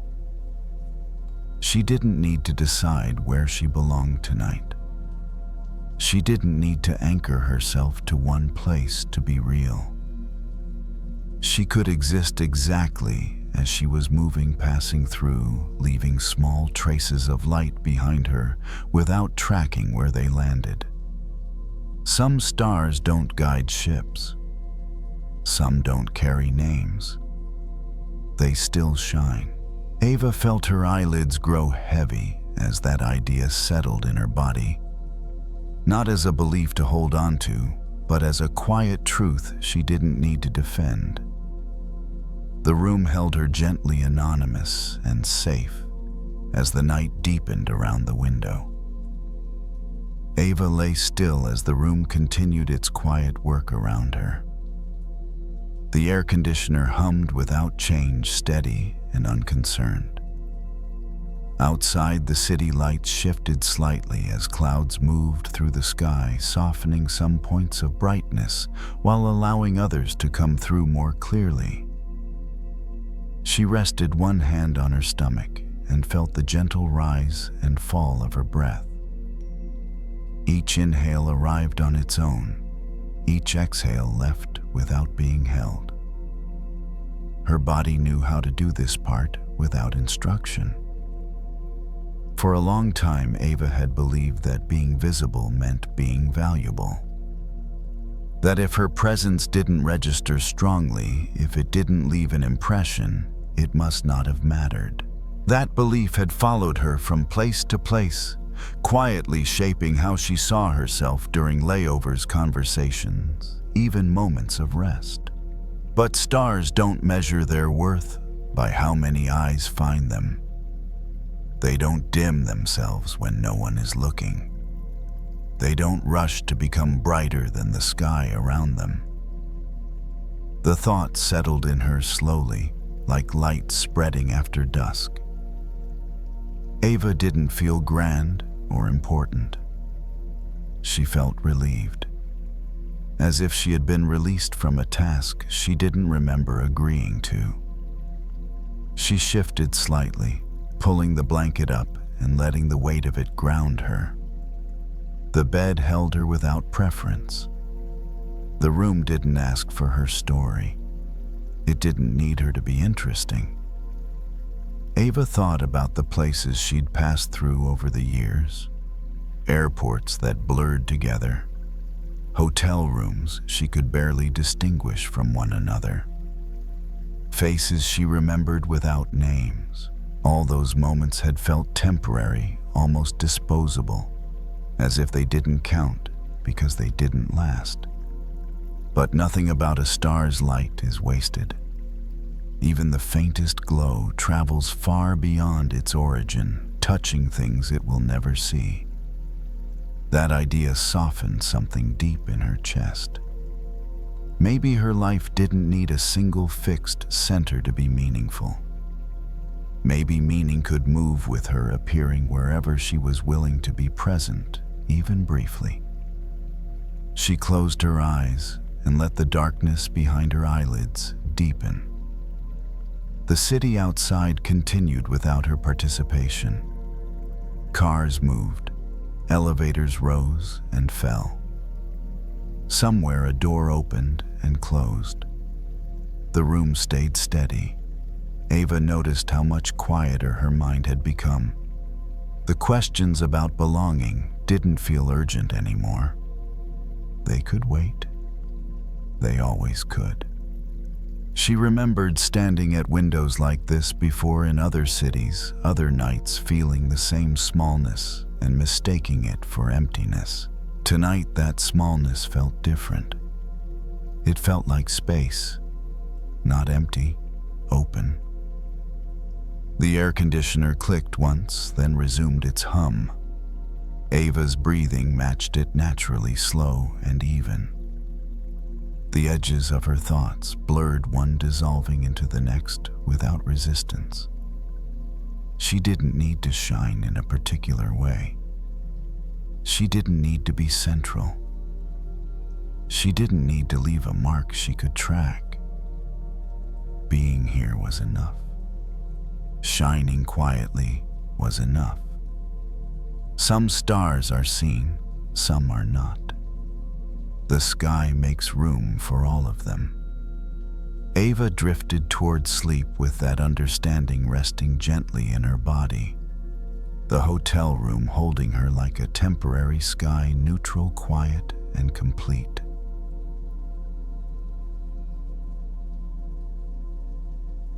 Carla noticed the crack while she was washing dishes. It wasn't new. That was the strange part. The small ceramic bowl had been chipped for a long time, a thin line running from the rim down one side, like a quiet scar. She had used it dozens of times without really seeing it. Tonight, under the warm kitchen light, it caught her attention. She slowed her hands in the sink, letting the water run over the bowl. The crack darkened slightly as it filled, then lightened again as the water drained away. The sound of the faucet was steady, familiar, the kind of sound that made the rest of the house feel calmer. Carla was 48 and worked as a hairstylist. All day she stood behind people adjusting smoothing, making small corrections so others could leave feeling more put together than when they arrived. She was good at it. She had learned how to notice tiny details and fix them gently without drawing attention to the flaw. It rarely occurred to her to do the same for herself. She turned the bowl in her hands, studying the crack more closely now. It wasn't jagged. It didn't threaten to break apart. It simply existed, part of the bowl's shape, part of its history. Earlier that evening, a client had laughed and said, "You're so confident, I wish I was more like you." Carla had smiled and changed the subject the way she always did. Confidence felt like the wrong word. She felt capable, yes, reliable, but confident implied something unbroken, something smooth. Carla set the bowl in the drying rack and reached for a towel. As she dried her hands, her eyes drifted to the stack of mismatched dishes on the counter. None of them were perfect. Small chips, faded patterns, items collected over years rather than chosen all at once. She had always liked it that way. A kitchen that looked lived in. And yet, when it came to herself, she held a different standard. She noticed every crack, every place where she felt she should have healed faster, known better, been stronger by now. The faucet clicked off. The kitchen settled into a deeper quiet, broken only by the soft ticking of the clock above the fridge. Carla leaned her hip against the counter and let her shoulders relax forward. She thought about the word flawed, how easily it attached itself to people. How often she had described herself that way in her own head, as if a crack automatically meant something was damaged beyond use. Carla picked the bowl up again and held it at eye level.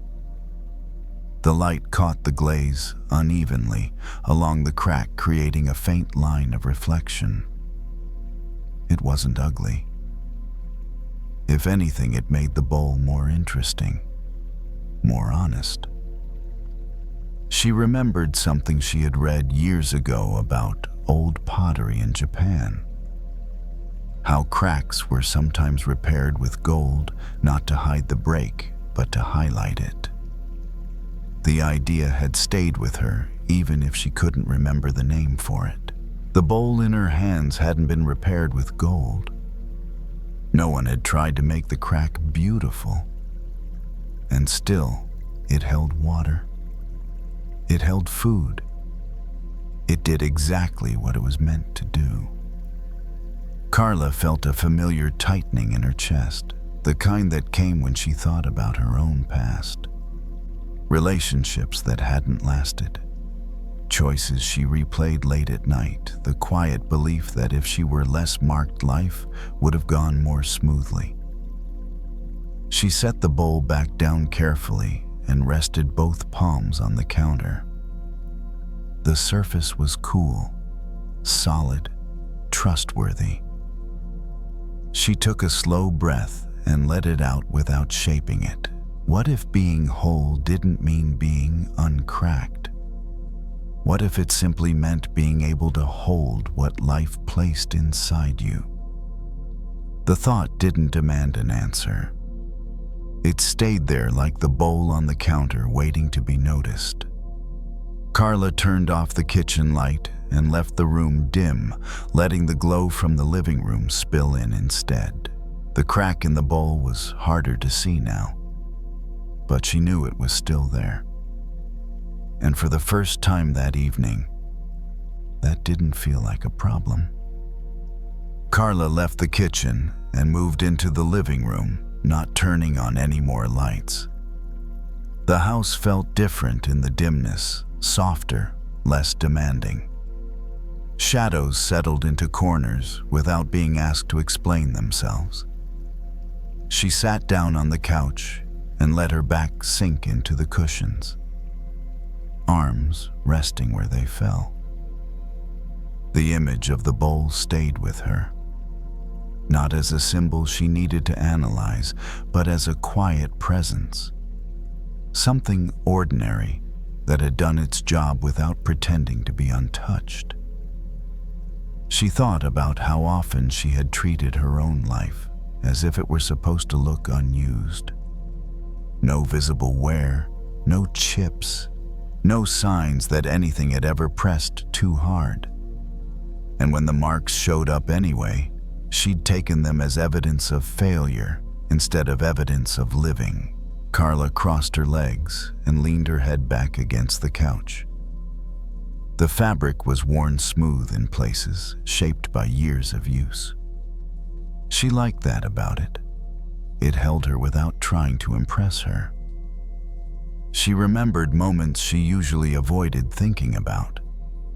Times she had trusted too much, stayed too long, left too early. None of them felt sharp tonight. They felt distant, like old weather that had already passed through. The bowl hadn't cracked because it was weak. It had cracked because it had been used, held heat, held weight, been part of countless small moments that mattered enough to leave a trace. Carla felt something ease in her chest as that understanding settled. She didn't need to repair herself to be acceptable. She didn't need to hide the places where life had pressed in. Those places didn't cancel her usefulness. They explained it. She stood up and walked back into the kitchen, drawn there without urgency. The bowl sat quietly in the drying rack, a thin line visible along its side. Carla lifted it again, feeling its familiar weight in her hands. It was steady, reliable. She filled it with water and carried it carefully to the sink. The bowl held the water without leaking, without protest. The crack didn't compromise its purpose. It simply told a story. Carla set the bowl down and turned off the remaining light.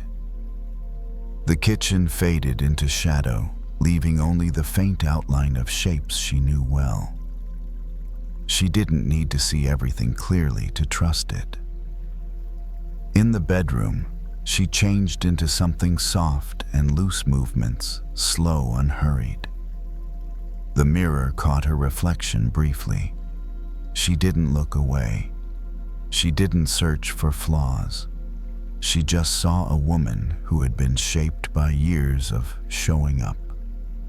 Carla lay down and pulled the blanket over herself, letting the weight settle across her shoulders. Her breathing slowed naturally, without direction. The day began to loosen its hold. She thought again of the pottery repaired with gold, the way cracks were honored instead of hidden. Not because suffering was beautiful, but because survival was honest. Maybe wholeness wasn't about returning to an unmarked state. Maybe it was about holding everything past present memory without falling apart. Carla felt her thoughts grow quieter, edges blurring. The crack no longer felt like something that needed attention. It simply existed, integrated, complete in its own way. The house rested around her, familiar and imperfect. The night moved forward without expectation. Somewhere the bowl waited in the kitchen, ready to be used again tomorrow. Carla closed her eyes, allowing herself to rest, without fixing, without correcting, without pretending to be unbroken. Nothing needed to be repaired tonight. Nothing needed to be hidden. She drifted toward sleep whole, not because she was flawless, but because she was still here, still holding still enough.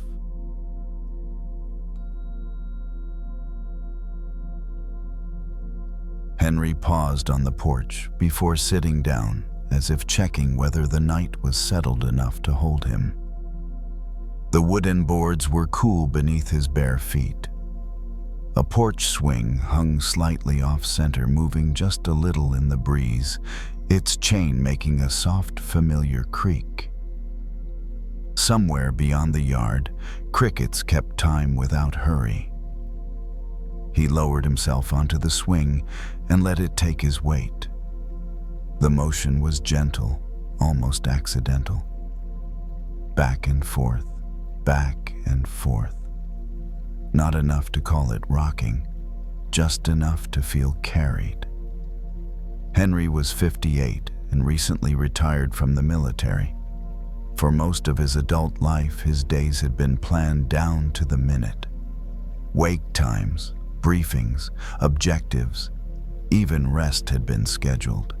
Now, for the first time in decades, there was space. Long unmarked stretches of it. People had congratulated him, told him he'd earned this, asked what he was going to do next. Henry never quite knew how to answer. He had expected retirement to feel like relief, and sometimes it did. But more often, it felt like standing in shallow water, searching for something deeper without knowing where to swim. He wasn't unhappy. He just felt restless. as if peace were nearby but just out of reach. The swing creaked again as Henry shifted his weight. He rested his hands on his thighs and looked out at the dark yard. The grass moved slightly in the breeze, each blade responding in its own small way. The air smelled like damp earth and old wood.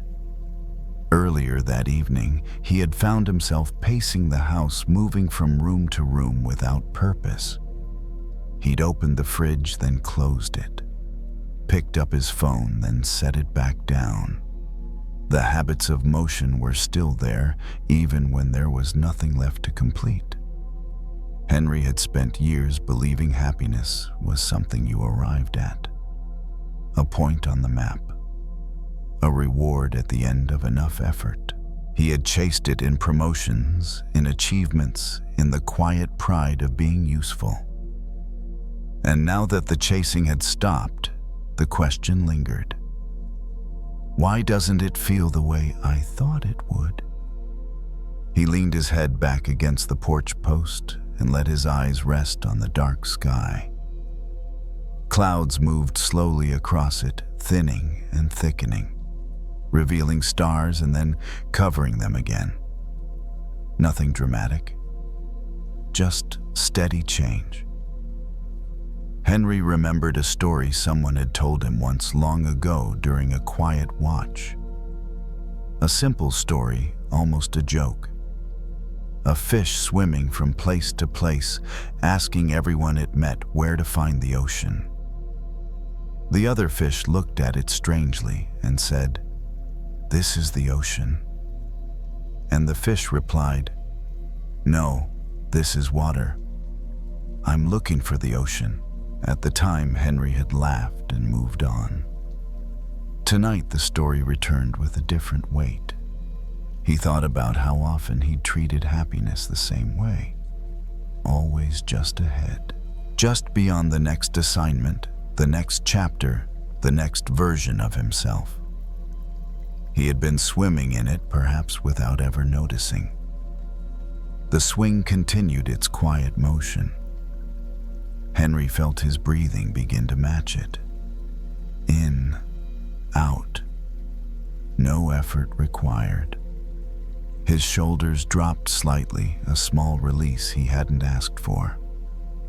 He noticed how the night held everything without comment. The sounds, the dark, the slow movement of air. Nothing was trying to improve him. Nothing was asking him to be more than he was right now. Henry realized how deeply he had believed that peace required a different set of circumstances. Less noise, fewer questions, a clearer sense of direction. And yet sitting here, he couldn't point to anything missing. The porch light cast a warm circle around him, leaving the rest of the yard in shadow. The boundary felt kind, not limiting. Enough light to sit. Enough darkness to rest his eyes. He thought about all the times he had postponed contentment. After this tour, after this promotion, after I finally slowed down. Each time the finish line had moved a little further out. What if the ocean wasn't somewhere else? What if it was the very thing he had been moving through all along? The thought didn't feel exciting. It felt quiet, almost obvious. The kind of realization that doesn't change anything on the outside, but loosens something on the inside. Henry placed his feet flat on the porch and let the swing slow to a stop. The night didn't rush him. It didn't need him to arrive anywhere. He sat there breathing, listening, feeling the simple fact of being held by the moment. Not searching, not reaching, just floating. And for the first time since retiring, the restlessness eased, not because it had been answered, but because it no longer needed to be. Henry let the swing come to rest and stayed there anyway, as if the movement had simply shifted inward. The night felt settled now, the kind of quiet that doesn't feel empty, only complete. The crickets kept their rhythm. The air moved when it needed to, and then grew still again. He noticed how different his body felt when he stopped scanning for what was next. His chest wasn't tight anymore. His jaw rested easily. Even the small ache in his lower back felt neutral, like something that didn't need to be fixed right now. For most of his life, Henry had trusted effort, motion, progress. Those things had carried him far, and he didn't resent them. But sitting on the porch, surrounded by the simple sounds of the night, he realized effort had also trained him to overlook what didn't require earning. Peace, it turned out, didn't announce itself. It didn't arrive with a sense of accomplishment.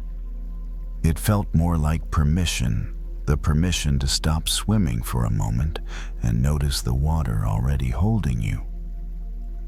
Henry rested his hands loosely on his thighs and closed his eyes. Not to think, just to feel. The weight of his body on the swing, the steady ground beneath the porch, the air entering his lungs and leaving again without being asked. The story of the fish returned softer this time. The fish hadn't been foolish. It had been sincere. It simply hadn't known how to recognize the ocean because it had never experienced anything else. The search had made sense until it didn't. Henry smiled faintly at that. He had been sincere too. He had done what he knew how to do. He had chased what he believed would finally feel like enough. And now, with nothing left to chase, he could see it more clearly. The ocean wasn't a destination. It was a condition. It was the space that allowed everything else to move. The quiet support underneath effort, underneath struggle, underneath even the search itself. It had been present during every assignment, every long night, every question about what came next. Henry hadn't missed it. He just hadn't needed to notice it before. The porch light hummed softly above him. A cloud slid across the stars, dimming them, and then letting them reappear. Nothing in the sky seemed concerned about being seen the whole time. He thought about the future briefly, about mornings without alarms, days without clear objectives. The thought didn't scare him the way it had before. It felt open, wide, like water. Henry stood and pushed the swing gently so it wouldn't creak anymore, then stepped inside and closed the door behind him. The house welcomed him with the familiar smell of wood and quiet. He didn't turn on any lights. He didn't need to see everything clearly. In the bedroom, he moved slowly, changing into something comfortable, each motion unhurried. When he lay down, the bed accepted his weight easily. His breathing deepened without instruction. The day loosened its grip and slid away. As sleep approached, Henry felt the last trace of searching fade. There was nowhere he needed to get to tonight. Nothing he needed to solve. He was already in it. He always had been. The ocean didn't require recognition to be vast. It simply held. And held by that understanding, Henry drifted into rest, no longer looking for happiness, but finally allowing himself to feel the water he had been swimming in all along. There are moments when you've already gotten on the ride, already taken your seat, and yet your body still refuses to rest. Not because the ride is rough, not because the road is difficult. It's just that you're still carrying your baggage on your shoulders even though you don't need to anymore. And by evening, the tiredness doesn't come from the distance traveled, but from not letting yourself set the load down. Marcus is 41 years old. He works as a delivery driver. His whole day is a series of trips, stop deliver sign, get back in the vehicle, repeat. When his shift ends, he drives back to the parking lot behind the warehouse, turns off the engine but stays seated in the driver's seat. The motor is quiet now. His body isn't. He keeps both hands on the steering wheel longer than necessary. Not gripping it, just resting them there. As if letting go might cause something to slip away. Outside, the lot slowly empties. A few cars pull out red taillights, stretching into lines before disappearing. Marcus stays where he is, shoulders slightly raised, his back not fully aware of the seat behind him. Nothing major went wrong today. No serious delays, no complaints. And yet, in his mind, there's a long list of things he could have done better. Delivered a little earlier, spoken a little more smoothly to a customer, driven a little faster on that one stretch of road. Each thought isn't heavy on its own, but together they're enough to keep his shoulders from dropping. Marcus opens the door and steps out of the vehicle. The evening air is cooler, carrying the scent of asphalt and a light breeze. He stretches his arms, rolls his neck a few times. On his back is the familiar backpack. Not very heavy, but after carrying it all day, the strain is clearly etched into his shoulders. He takes the backpack off and places it on the passenger seat. A small movement, but as the straps leave his shoulders, Marcus exhales more deeply than usual, as if his body had been waiting for that exact moment. He stands beside the vehicle, leaning lightly against the door, looking out over the quiet parking lot. Some people are used to carrying everything themselves. So used to it that even when they don't have to, they still do. Like wearing a backpack while already sitting on the bus. Not because they don't trust the ride, but because they've grown accustomed to being responsible for every bit of movement. Marcus remembers riding the bus as a child, gripping his backpack tightly, afraid of dropping it, forgetting it, losing it. As he grew older, that habit didn't disappear. It just changed shape. The backpack stopped being books and notebooks and became responsibility, worry, and the feeling that he always had to be ready. He opens the car door and sits back down in the driver's seat. This time his back rests fully against it. The seat supports his weight, something he rarely notices during the day. Marcus places his hands on his thighs. He's no longer holding the steering wheel. He doesn't need to hold anything. A familiar thought appears. What if something happens? He notices it and lets it stay. No answer, no argument. He looks at it the way you look at an old roadside sign. You know it's there, but you don't need to stop for it. Marcus closes his eyes for a few seconds. Not to sleep, just to feel the seat holding him. The engine is off. Nothing is moving. And in that stillness, he realizes something very simple. There are parts of the journey you don't need to walk yourself. You just need to sit still and let the vehicle do its job. He opens his eyes, takes the backpack from the passenger seat and places it on the floor of the car. Not on his shoulders anymore. Not because he won't need it tomorrow, just because right now it isn't necessary. The parking lot remains quiet. Nothing falls apart when he sets it down. If you're listening to this and feel tired even though you're done for the day, that's okay. Maybe you've already gotten on the ride, but you're still wearing the backpack, and tonight you don't need to prove that you can carry more. You're already on the ride. It's already carrying you. You can let your shoulders rest. Marcus stays in the car a little longer. No music, no phone.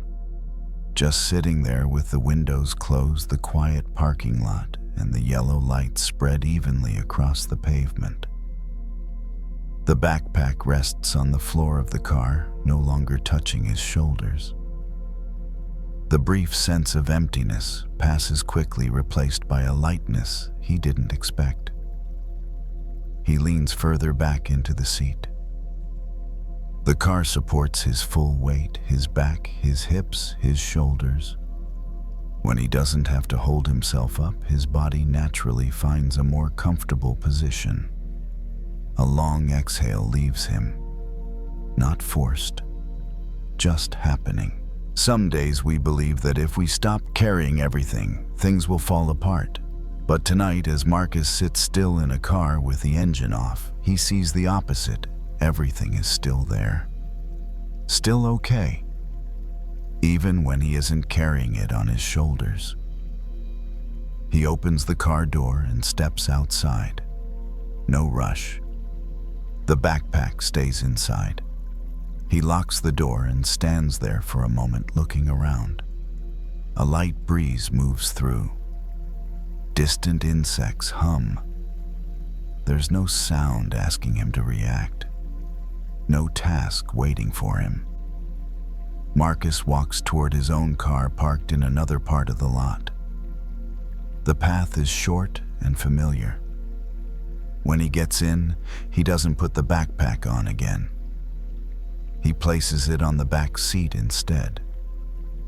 A small decision, but his shoulders feel lighter immediately. The car rolls forward. Streetlights pass one by one, steady and calm. Marcus drives a little slower than usual. Not because he's tired, just because there's no need to hurry. In the rearview mirror, the cars behind him aren't pressing. The road is wide enough for him to move at his own pace. A thought shows up. Should I squeeze in one more task? Marcus notices it and lets it drift past. Right now, the car is doing its job, and his only job is to sit there, hold the wheel gently, and allow himself to be carried. When he gets home, Marcus parks by the entrance. He turns off the engine and stays still for a few seconds. Inside the house, the lights are off. No one is waiting for an explanation. No one needs him to keep trying. He opens the door, steps inside, and leaves the backpack near the entrance, not carrying it deeper into the house. In the living room, Marcus sits down on the couch. The backrest supports him just like the car seat did earlier. His body seems to remember how to be held again without bracing, without tightening. If you're listening to this and recognize how used you are to carrying everything yourself, that's okay. Many people grow up believing that holding it all together is what keeps them safe. But tonight, you can try something different. Let the ride carry you a little farther. You don't have to put everything down. Just the things you don't need to carry into sleep. Marcus stands and walks into the bedroom. He changes clothes, turns off the light, and lies down. When his head meets the pillow, his shoulders are no longer as tight as they were earlier in the car. His body remembers how to rest. If you fall asleep at some point while listening, that's completely okay. If you're still awake, you're still moving in a very safe rhythm. Tonight you're already on the ride. It's already carrying you. You can leave the backpack behind and let your shoulders rest for a while. Sometimes the problem isn't that things are too complicated. It's that we're in a hurry. We want everything untangled right away. We want our minds to feel clear immediately. We want the discomfort to disappear as fast as possible. And that urgency is often what makes everything more tangled. Chloe is 22 years old.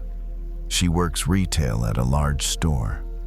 Her shift ends close to 10 at night.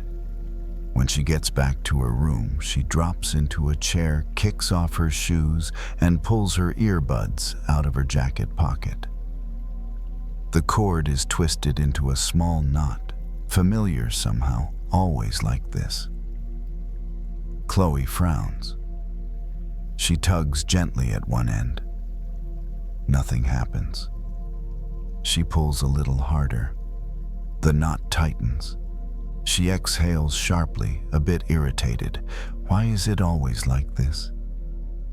It's a small sentence, but it carries the weight of the whole day. She stands up and paces a few steps around the room, the tangled earbuds still in her hand. Her mind feels just as knotted. A comment from her manager, a difficult customer. A familiar thought slips in. Maybe I'm just not very good at this. The thoughts hook into each other. The more she pulls on them, the tighter they feel. Chloe sits down on the bed. She lets the earbuds fall onto the mattress. She stops pulling. She just looks. Under the warm yellow light, the cord becomes clearer. It isn't one impossible mess. It's just many small loops caught together. She uses 2 fingers to lift a section of the cord, turns it slightly, then sets it back down. Slowly. With no goal of fixing everything at once. Just testing one spot. One small loop loosens. Not much, but enough that the whole knot isn't as tight as before. There's something Chloe knows well, even if she rarely puts it into words. When her mind feels tangled, she tries to solve it fast. Find the right answer. Make a decision immediately. Get clarity now. But just like the earbuds, some things don't respond to force. Pulling harder doesn't move them forward, it just tightens the knot. She keeps going. Lift, turn, set down. No yanking, no tugging. When one loop refuses to budge, she leaves it alone and moves to another place. Strangely, when she stops focusing on the tightest knot, other parts begin to loosen on their own. As she works, her thoughts slow down too. They don't disappear, but they stop crowding each other. She's no longer replaying her manager's words. Not because she's resolved them, but because her hands are busy with something slow enough to bring her back to the present moment. At some point, Chloe notices her shoulders have dropped. Her neck feels less tight. Her exhales are steadier. Small changes, but real ones. She isn't trying to relax. She simply stopped rushing. Some problems in our minds are exactly like this tangle of earbuds. Not impossible to fix, just impossible to fix with force. They need patience more than determination, and sometimes the biggest step is simply stopping the hard pull. Chloe sets the earbuds down and stretches her hands. She looks out the window. Streetlights reflect off the wet sidewalk below. A car passes, then fades into the distance. Nothing out there is asking anything of her. She turns back to the earbuds. Another loop loosens. Then another, There's no moment where everything is suddenly done. Just a knot that's slowly becoming easier to breathe around, much like her mind right now. If you're listening to this and recognize how often you try to untangle your thoughts too quickly, that's okay. Many people do. But tonight you might not need to pull so hard. You can set things down and loosen them one small step at a time. At some point, Chloe notices the room has grown quieter. Not because all sound has disappeared, but because nothing is pulling her attention too far away anymore. The wall clock ticks steadily. Traffic outside is thinned. The warm yellow light in the room hasn't changed, but the way she feels inside has. The earbuds on the bed are no longer tightly knotted like they were at first. There are still a few small loops tangled together, but they don't irritate her anymore. Chloe lifts one end of the cord, lets the rest fall softly onto the mattress. She doesn't pull. She just raises it, turns her wrist slightly, then sets it down again. Another loop loosens on its own. She realizes she doesn't need to untangle everything right now. The earbuds already work. The rest can wait. That realization feels much lighter than the pressure of having to finish it all. A familiar thought flickers through her mind. I always leave things unfinished. This time Chloe doesn't react. She doesn't blame herself. She doesn't argue back. She lets the thought drift by like a thin strand of wire that no longer catches on anything. She coils the earbuds loosely, not trying to make them neat, just enough to place them in the drawer. When her hand closes the drawer, it feels like she's set down one more thing from the day. Chloe stands and walks into the bathroom. She washes her hands with warm water. The feeling of water running between her fingers helps her notice how tired her hands actually are. Not from heavy work, but from gripping too tightly for too long. As the soap rinses away, her fingers relax on their own. She looks at herself in the mirror, not searching for flaws, not judging, just looking. Someone who's made it through a long day and is learning not to pull so hard at everything anymore. Back in her room, Chloe turns off the main light, leaving only the small lamp by the bed. She sits down, pulls the blanket up to her thighs, then lies back fully. The bed supports her body. She doesn't need to balance herself.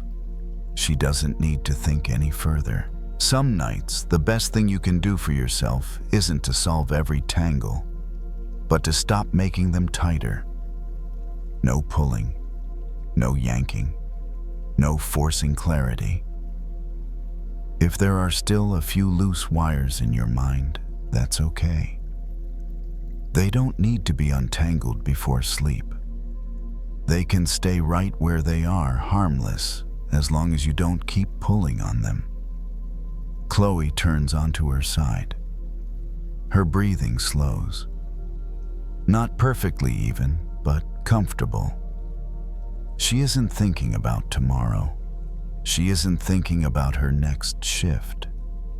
She lets her body do what it already knows how to do. Rest. If you fall asleep at some point while listening to this story, that's completely fine. If you're still awake, you're still moving in a very safe rhythm. You don't need to untangle everything. You don't need full clarity. You only need to release the force and let things stay as they are. Listen a little longer, or drift off whenever you'd like. There are times when we believe we're holding everything very carefully. Holding relationships, holding onto work, holding our image in other people's eyes, holding the future steady so it doesn't drift off the path we planned. But the tighter we hold, the more our hands begin to ache. And the strange truth is, the harder we grip, the more we lose. Grace is 62 years old, a retired librarian. She lives alone in a small house in the suburbs. That evening, she sits on the old porch swing outside. It creaks softly with each gentle sway.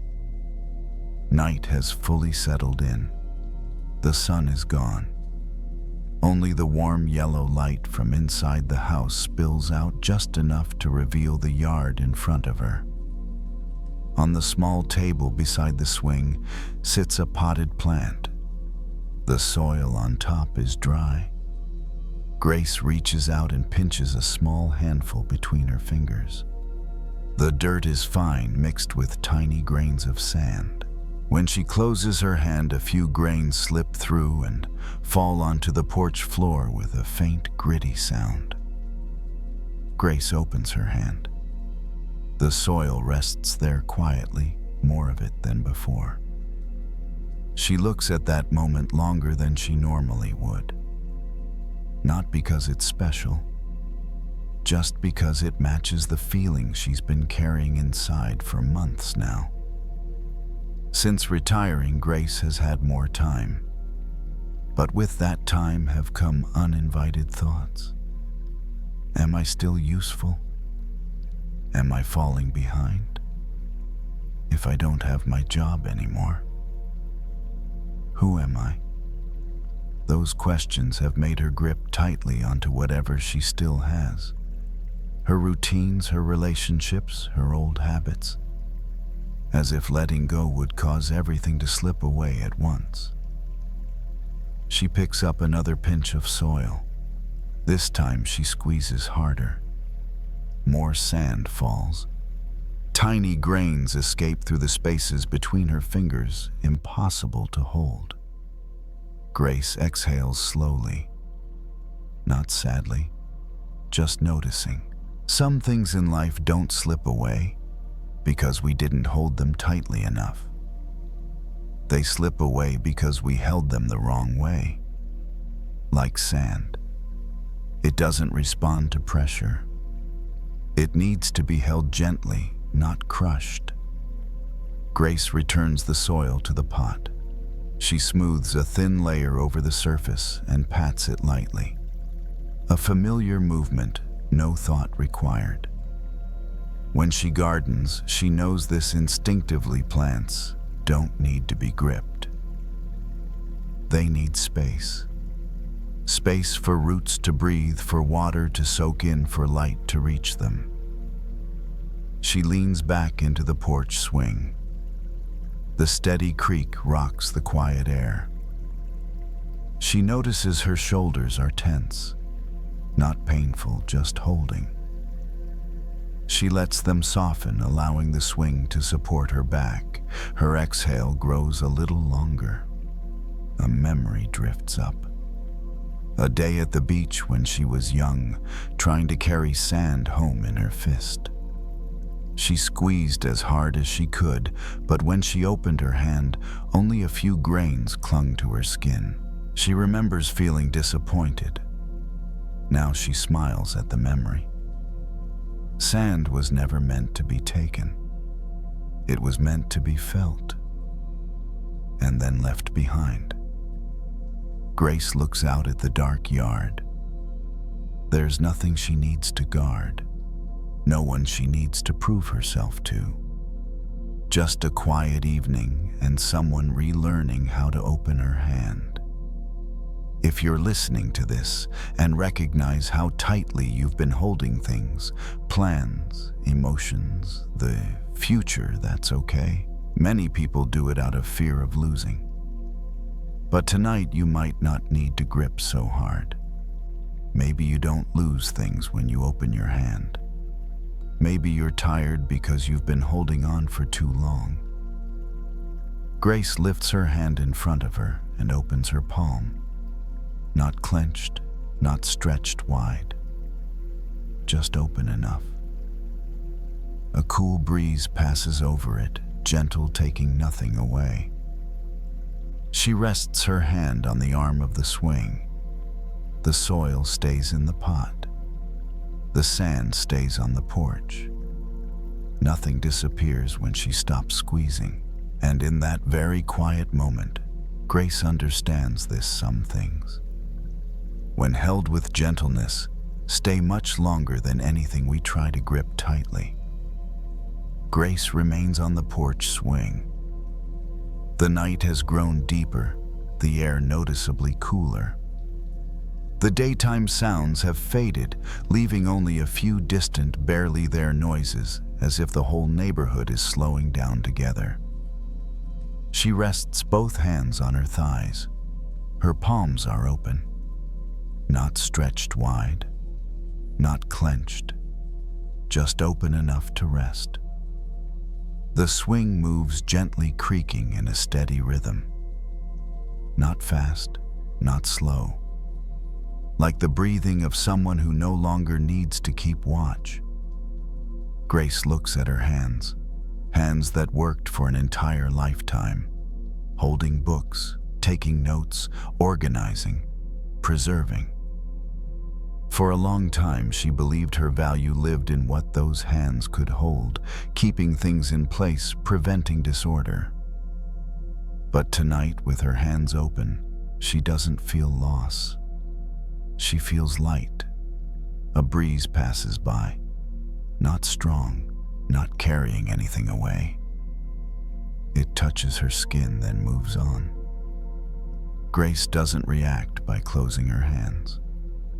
She lets the wind pass, like letting a thought pass, without needing to keep it. There are things in life we only realize never truly belong to us when we stop gripping them. They were only passing through, borrowing us for a moment, so they could be felt.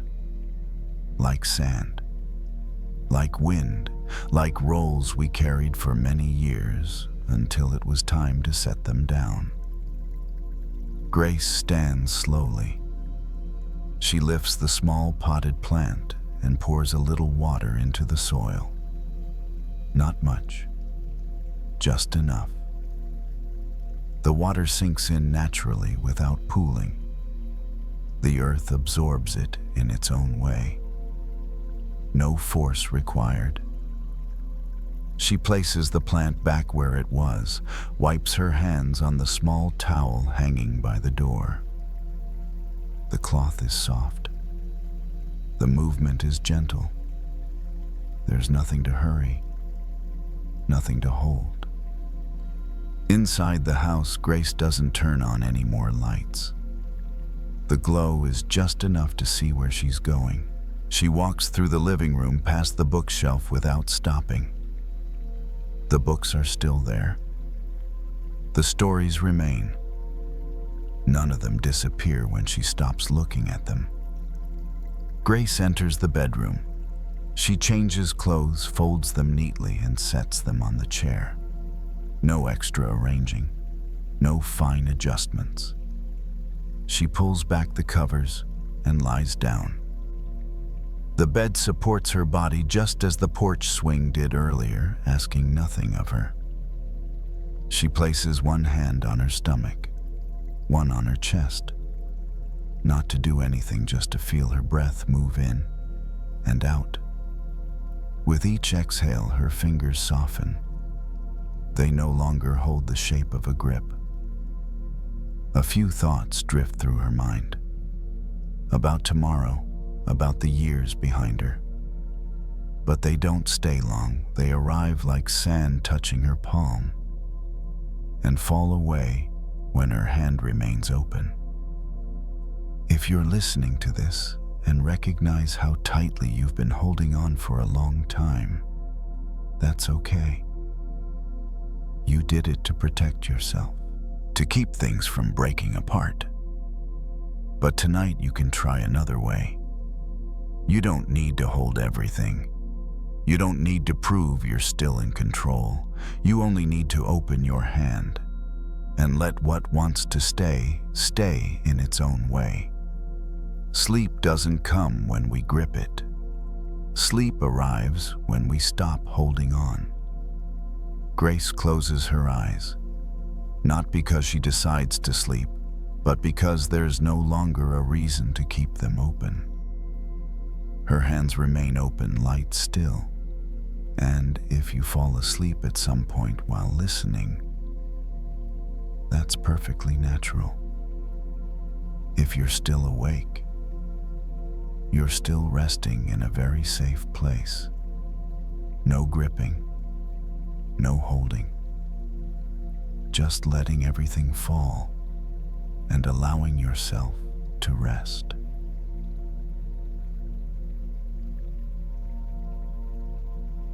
Wherever you are tonight, I'm grateful you chose to spend this quiet time here. If these stories help you rest, you're welcome to subscribe and return whenever you need a gentle place to land. And now, you don't need to do anything more. Let the night hold what you can't carry. And if sleep comes, let it come.